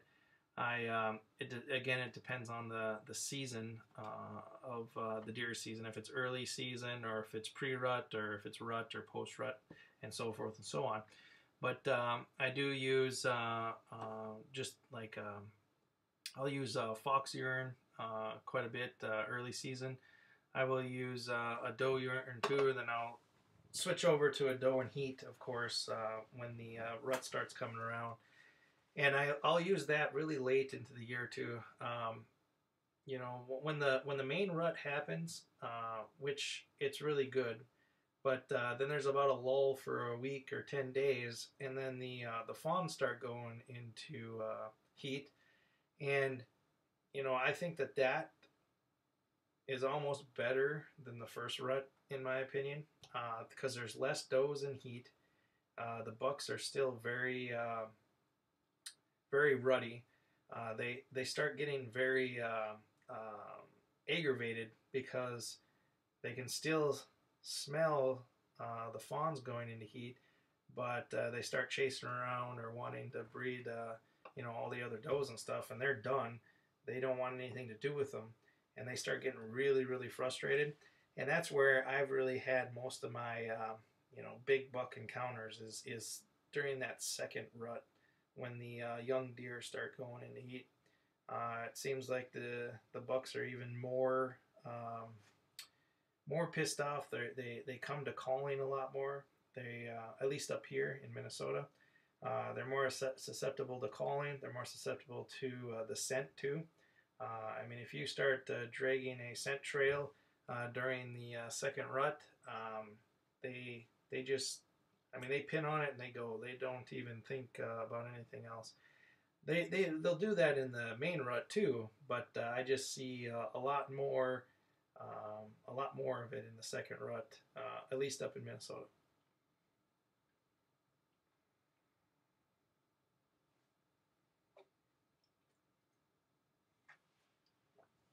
There isn't many brands that I'm like stuck on. I try a lot of different things, and I you know, with a lot of scent and stuff, I know a lot of people are stuck on like one brand over the other or on a lot of things. With me though, you know, all of it works. There is stuff that works better than others, and there's stuff that works better than others in certain areas. Like for instance, like calling. Not all deer are not all deer in all areas even react to a call. There's some areas, there's even counties here in Minnesota where deer are very vocal and they respond to calling, and then there's counties here in Minnesota where they just don't talk that much and they just don't respond to a call. So it's really just you know, the areas that you hunt and what best works for that situation and for those particular deer or whatever it is that you're hunting. ODST Banjo, how's it going? I hope your Christmas was well. I hope your night is going well. And Happy New Year. Rattle Trap Fisher says, hunting, fishing, and loving every day. That's right.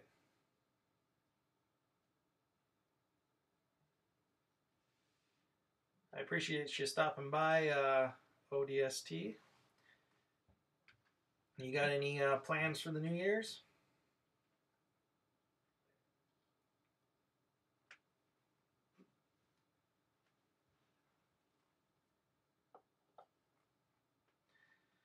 I know our plans are is we're going to be out fishing. Maybe be spending the night out there. I mean, that's my plan. I don't know if it'll work out that way, but I would like to spend the night out in the fish house over the New Year's. But we've done that in the past. But at the very least, we'll spend the day out there, and we'll probably bring some food and stuff with us, and we'll grill out on the ice and stuff, and it'll be a good time. I usually grill some brats and stuff, and make sloppy joes out there.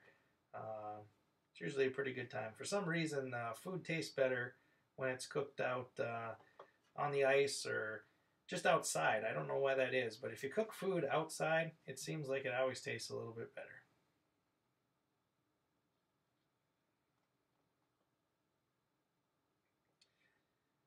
Basset says, I'm not stuck on one. I'm still trying to figure out different brands. The only ones I've tried is Scent Killer Gold, Dead Downwind, and Nose Jammer. I have tried all of those. I have had success with every single one. Um, I I tend to buy Dead Downwind more than I do Scent Killer Gold. Um, I do think it works just a little bit better. They both work just fine, but I do feel that it works just a little bit better. I used Nose Jammer last year. I tried testing it out several different ways, where I literally sat upwind on the deer to see how it performed. I walked right down, sprayed in the bottom of my shoes and stuff, and walked right down the middle of a trail that I knew deer were going to cut that day, and seen how it worked. I had mixed reviews on that. I mean, I don't know. I know that there's times that deer were just right downwind from me and didn't seem to care. And then there was other times that it seemed like they knew I was there. Um, I don't know exactly how effective it is. I do know that it works sometimes though, or it seemed to work sometimes. And then there was other times that it didn't seem it worked, but I don't know if it was that they smelled me or they were smelling something else. Because it very well could have been that they were smelling something else, or if it was just an older deer that even just smelled that vanilla smell and they were like, yeah, that's not right, and got out of there. But it does smell good. Um, it is kind of weird using it, and because after you spray yourself with like Dead Downwind or something like that, and the thought of that is to eliminate smells, and then you use that and it's really stinky. It's kind of counterintuitive when you actually spray it on yourself, because it's like, okay, so I try to eliminate all the smells and then I spray this stuff on me, which it smells pretty strong, uh, which is always kind of interesting. It's hard to kind of gather that in your head, or it is mine, but I have used it, and I have shot deer while using it. I think that the way that I use it the most now is I'll spray it on my shoes and stuff. So when I walk in, I try to use it as a cover scent that way. I don't necessarily spray myself with it anymore, or spray the tree that I'm in. I tend to try to stay as scent free as I can when I'm actually sitting in the stand. But when I'm walking in and stuff, I will spray it on the ground and on the bottom of my boots and stuff like that.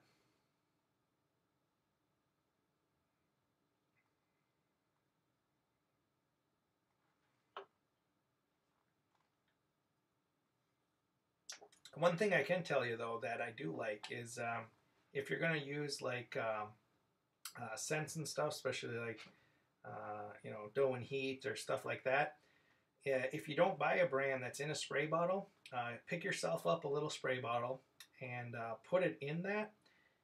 It's way less messier, and it's so much easier to apply the scent in one of those little spray bottles. A lot of that scent comes in, where you have a screw cap or something, and you're supposed to wet a sponge type thing or something like that, or dip it in there. That's pretty messy. You're going to get it on your hands. You're going to get it all over. If you just get one of those little spray bottles, you'll use a lot less of it, and it's a lot easier to go through and spray the side of a tree, or just spray the bottoms of your boots, or spray the wick rag or something with it, than trying to mess around with those other bottles. So I'll always go to like a dollar store or something and pick up a few of those little spray bottles, and that just works a lot better than trying to deal with it in those other types of bottles.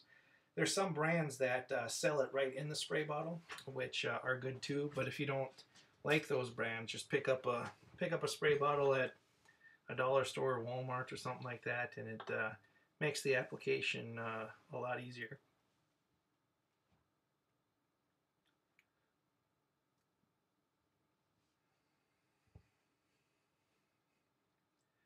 I've tried like some of those scent wafers and stuff too that they have out there now. Haven't had great success with them yet. Don't really have an opinion on them yet, but I'll probably try using them again this upcoming hunting season. But I've also seen people use like it's kind of like an incense where you actually start it on the end of it on fire and let it burn, and give out the scent and stuff, but I have not tried anything like that. ODST, take it easy, y'all. Have a great one. Well, you also, thanks for stopping by and hanging for a while. If I don't see you again, have a great new year.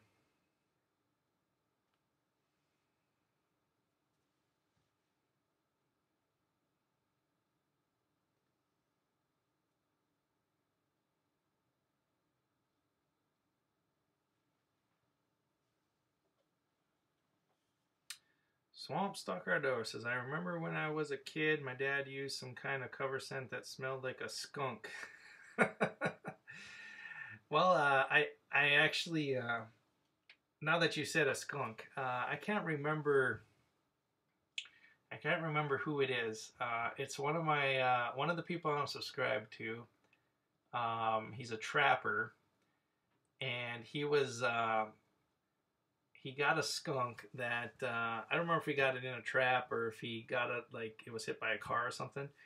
But they used the scent from the skunk to like trap and stuff with, and he was extracting the scent from the skunk, from this dead skunk, and I had never seen that before. And he had this like syringe or whatever, and he would go into that scent sack and he would extract the scent liquid out of there and then put it in his jar. And I'd never seen that before, but man, that's got to be a stinky job to try to get the scent out of a skunk so you can use it later. There's no way that that's not a stinky job. It was really interesting, though. I had never seen it before, and I can't remember who that is, but somebody that I'm subscribed to, I watched a video where he was doing that. And it was very interesting.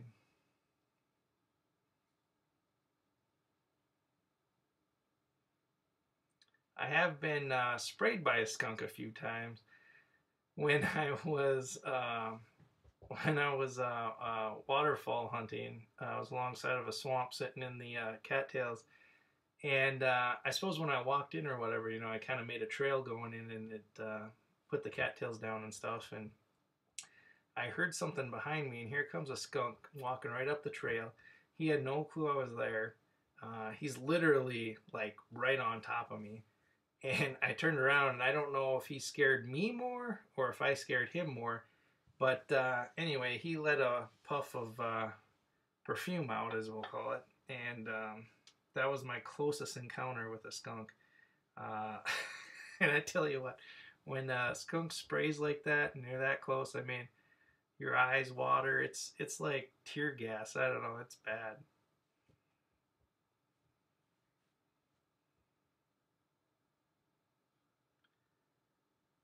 I know my wife just came down. I'm going to see if she wants to come on in here. I think she's watching, so if you want to come on in here and chat a little bit.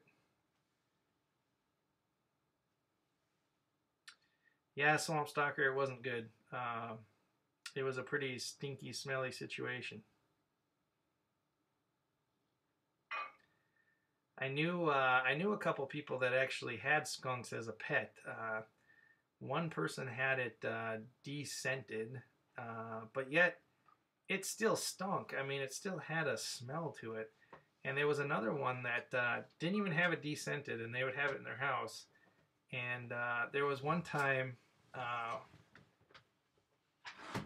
where it sprayed inside the house, and they couldn't get that smell out of there for like weeks. And I just couldn't imagine that in your house. Oh, and Coco got sprayed. Coco did get sprayed. Yeah, that's right. Turkey hunting. See, there's a reason why you come in here. You got stories too.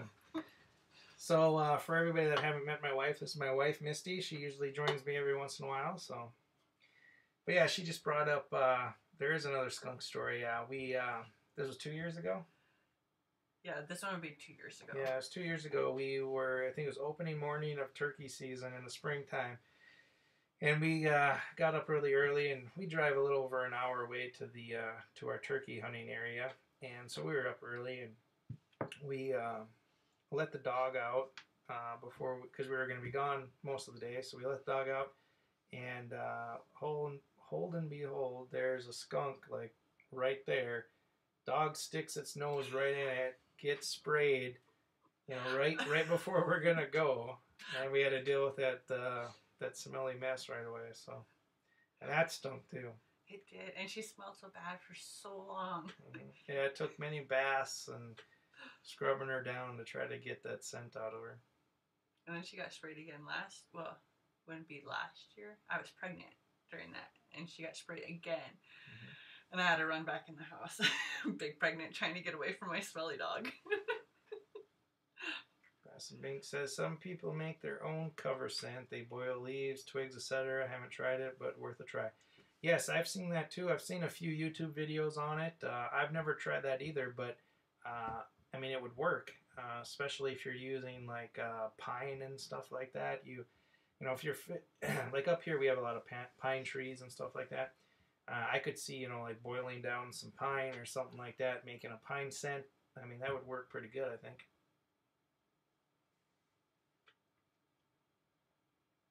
It's amazing what you can find on YouTube, though. I mean, basically, if you want to know how to do something, it is on YouTube. That's for sure.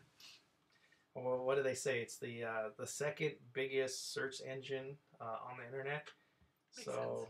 I mean, most people come to YouTube to see how to do something or seek out some knowledge. So. Well, you get the video, you get the visual instead of just trying to read off the instructions. Yeah, it's always good to see that visual with it. Yeah.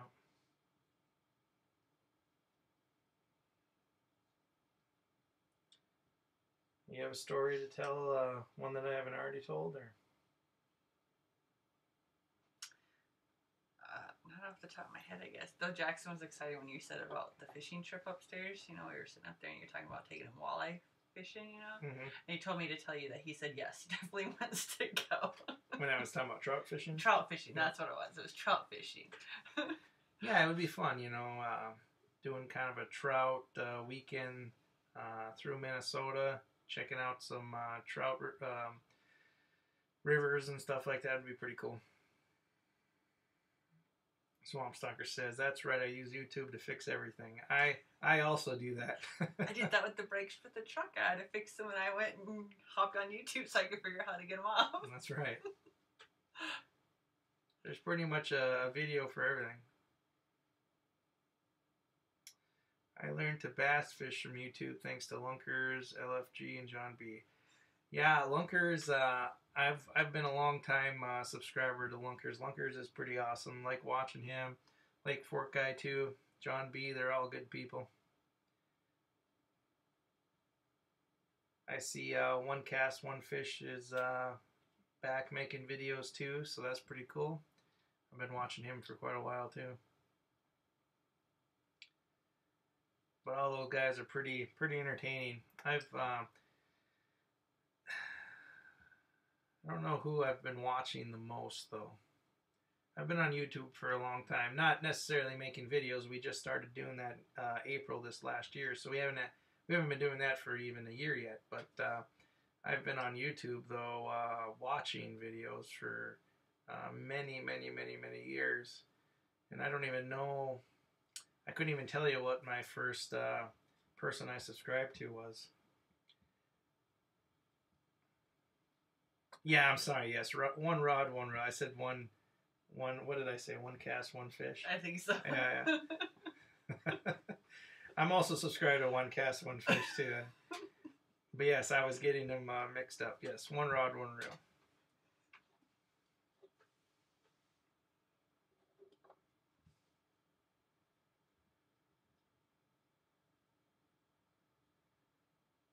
But yeah, you like turkey hunting, huh?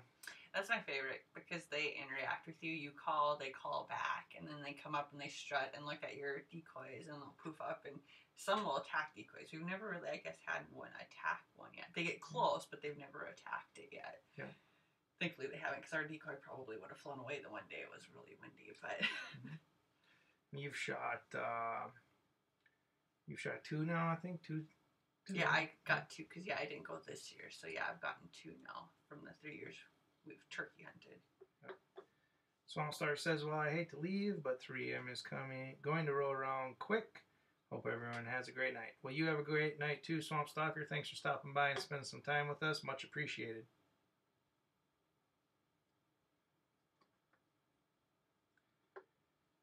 yeah, I enjoy the turkey hunting too. We've done that now for the past 3 years.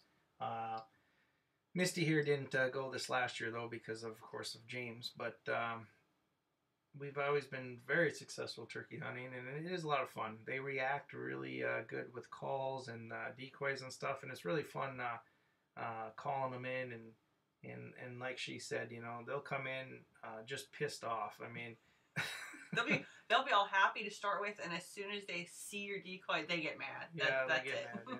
Yeah. We've had some pretty cool interactions with those two. The first year that we were out, when she got her first turkey, we a hen was calling, so I was calling back and forth to the hen, and there was two toms with her, and the hen was fired up. I mean, yeah, she was the one out for blood. yeah, that hen was fired up. She wanted to find well, you know what she thought was another hen, which was me. She wanted to find that other hen, and I don't know if she wanted to beat it up or what, but she was just fired up. And she came in, went right past our tom decoy. We didn't have, I don't think we had a hen decoy out there. I don't think so. She went right past that and came right to our blind. She came right to the source of the sound, you know, of me calling. She came right there. We had the corner where the door was, it was kind of zipped up a little ways. So it was kind of down at the open on the bottom there. And she came in, she stuck her head right in the tent, and she like looked at us like, "What you guys doing?" And I was like telling my wife here, I was like, "Just be still, don't walk, you know, don't move, don't anything." And she sat there, she was trying to figure out what's going on, and then she walked around the corner and she stood behind the blind, you know, well until she shot, because then the two toms, they were just following her, you know, they just didn't want to let her out of their sights. So she brought him right in, but I swear that turkey was going to come right in the blind with us. Bass and Bink says, who's still watching? I'm not really sure, but I show, 6 people watching yet, so.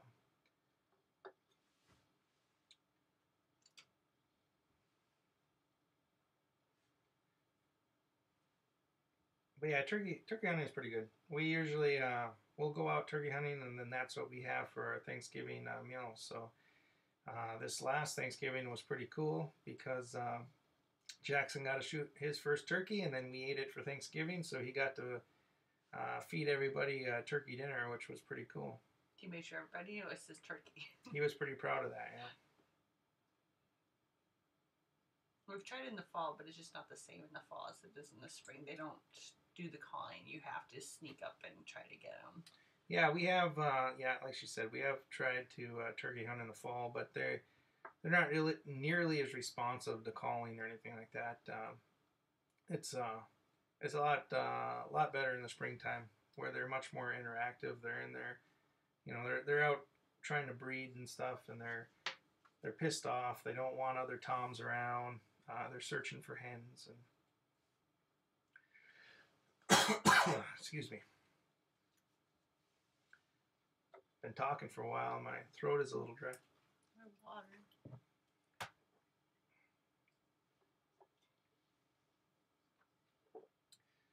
Welcome back, Cole Outdoors. How is it going, buddy?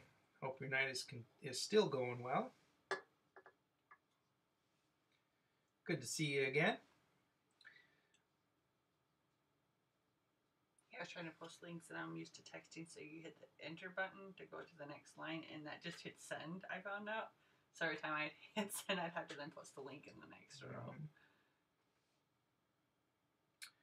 Bass Ming says, if I get a property later on in the future, I'll invite you down here for sure. Well, that would be really cool, Bass and Binks.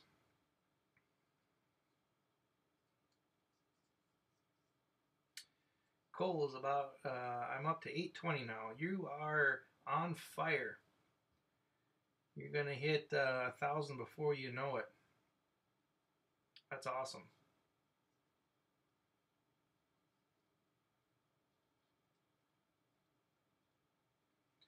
I remember the night that I hit 1,000. That was pretty cool. I mean, it's pretty neat when you see that. I thought it was pretty cool when we hit 100, and then when we hit 500, that was pretty cool too. And then when we hit 1,000, that was like that was a really cool moment. Cole says I'm getting a green screen soon. Well, that'll be pretty cool.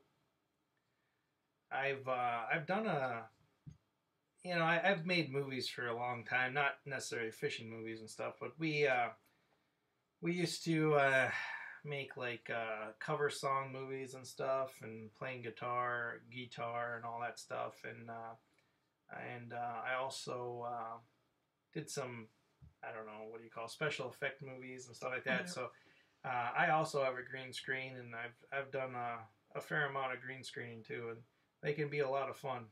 I still have all of this stuff too. Mm-hmm. Says, yeah, I'm doing that morning show. I have some guests all lined up. That's cool, buddy.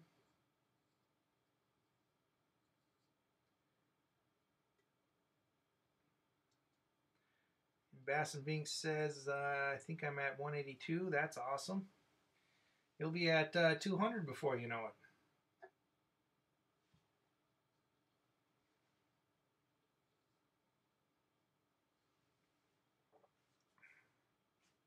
Yeah, I thought it was pretty cool when we hit 1,000. It was like, there's 1,000 people that have taken time out of their day and want to support our channel, which is just, it's really cool.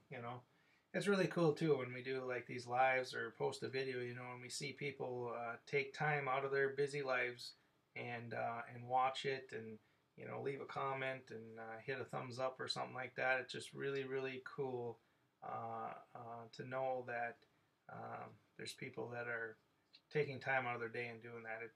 It's really neat, because I mean, everybody lives very busy lives and stuff, and we're always very grateful for the time that people take out of their day and spend with us. It's pretty cool. Bass and Bing says, my goal for the new year was 200 subs. Well, you have a good chance of hitting that. You're getting pretty close.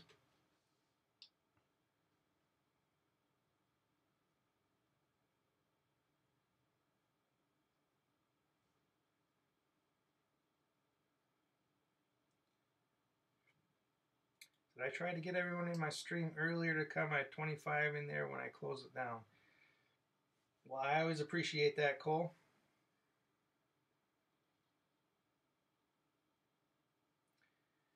Yeah, I tried to hang out in there before I went live for a while.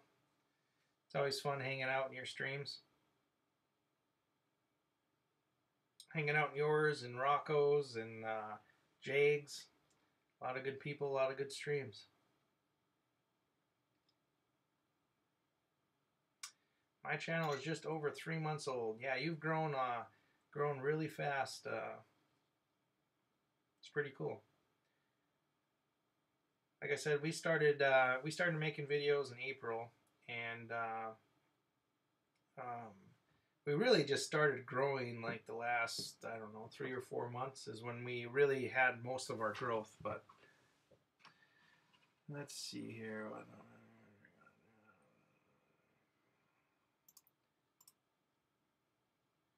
Outdoors TV 88, good to see you. Thanks for stopping by. I hope your Christmas was fantastic, and I hope your New Year is the same. Says, what's up, man? I'm new here. Check out my channel. I'm from South Texas. My best video is probably cooking a whole chicken underground. Well, that's pretty cool. I've never cooked a whole chicken underground, but I have seen a whole hog cooked underground before, and that is always fantastic. Yeah, thanks for stopping by Outdoors TV 88. There's a lot of good people in the chat here, a lot of good supporters. Check each other out, show each other some love.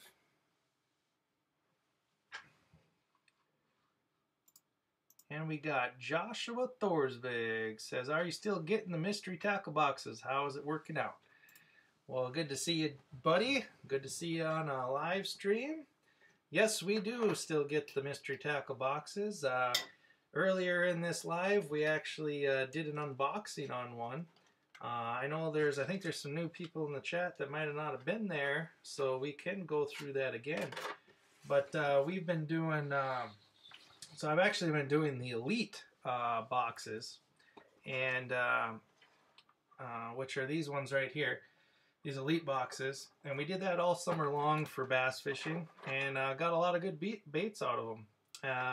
Unfortunately, they don't have a ice fishing box in the elite series, so we went down to these pro boxes. The pro boxes are a little bit smaller. There's not quite as much stuff in there, but Jackson got his first one here a couple weeks ago. We haven't taken it out fishing yet, but it came with a lot of good baits in them. We got a lot of good, tungsten jigs. This is going to work good for sunfish, and then also we'll probably catch a lot of crappies on that.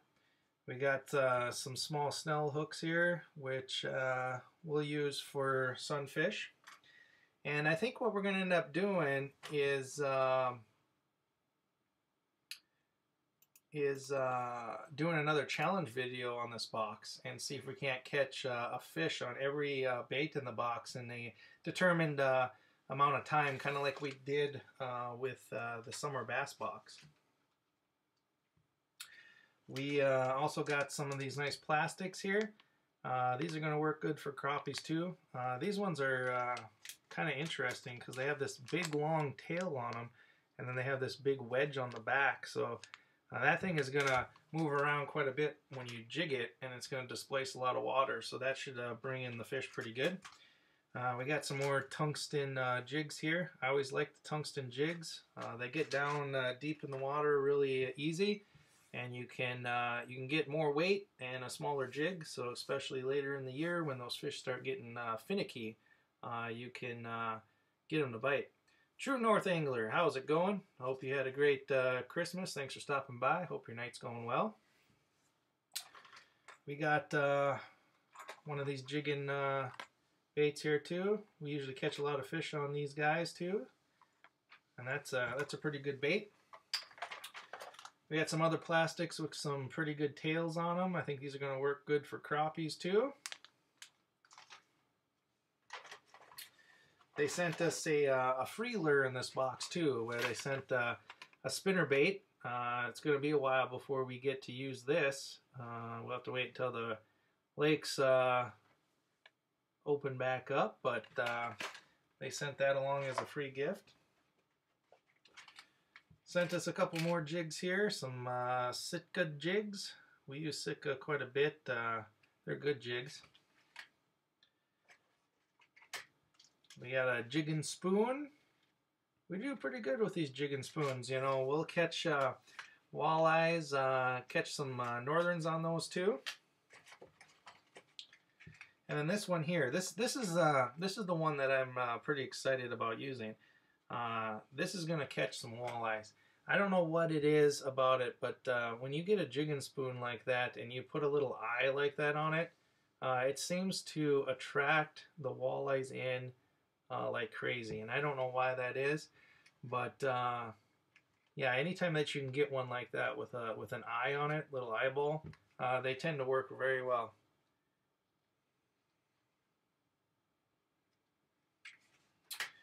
Cole Outdoor says, hey, can we meet up halfway and do a fishing trip? You're in Minnesota, right? Yes, I am in Minnesota, and I am very open to doing that sometime here. We'll have to try to plan something, maybe, I don't know, sometime in the new year here. And yeah, we meet up and do a little fishing trip. That would be a lot of fun.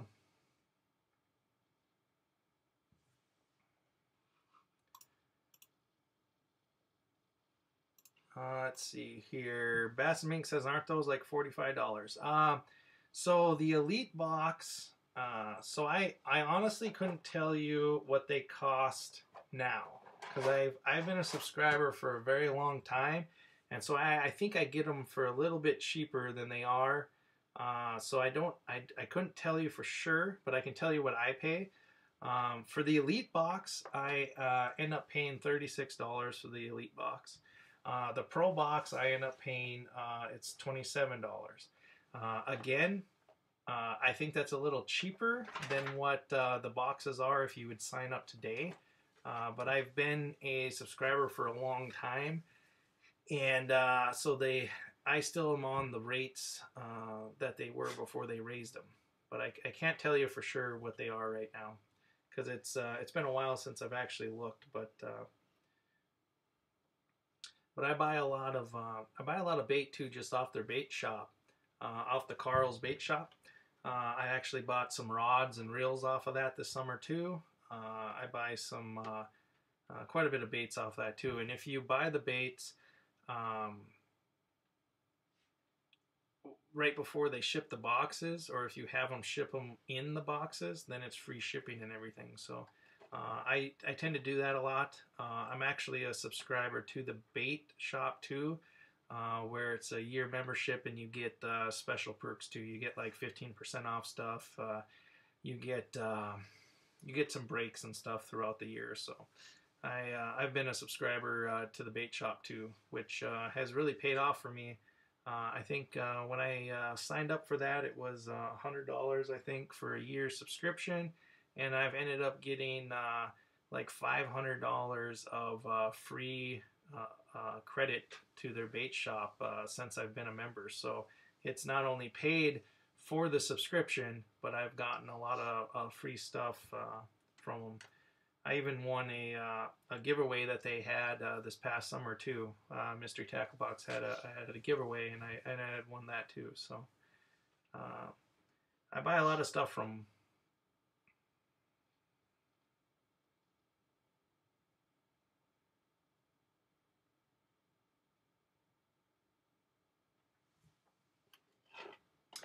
Yeah, that's our most recent box. They usually ship the boxes around that first week of the month. I always get mine a little later than other people because I'll start seeing people posting videos and stuff about them, and then I usually get mine a few days after that. But I've always really liked them. I will, I think, stay being a subscriber to them well into the future. So. Bass and Pink says, I showed my signature color soft plastic a few months back. I have to send you and a few other people some packs to try. You bet. So you do you make them?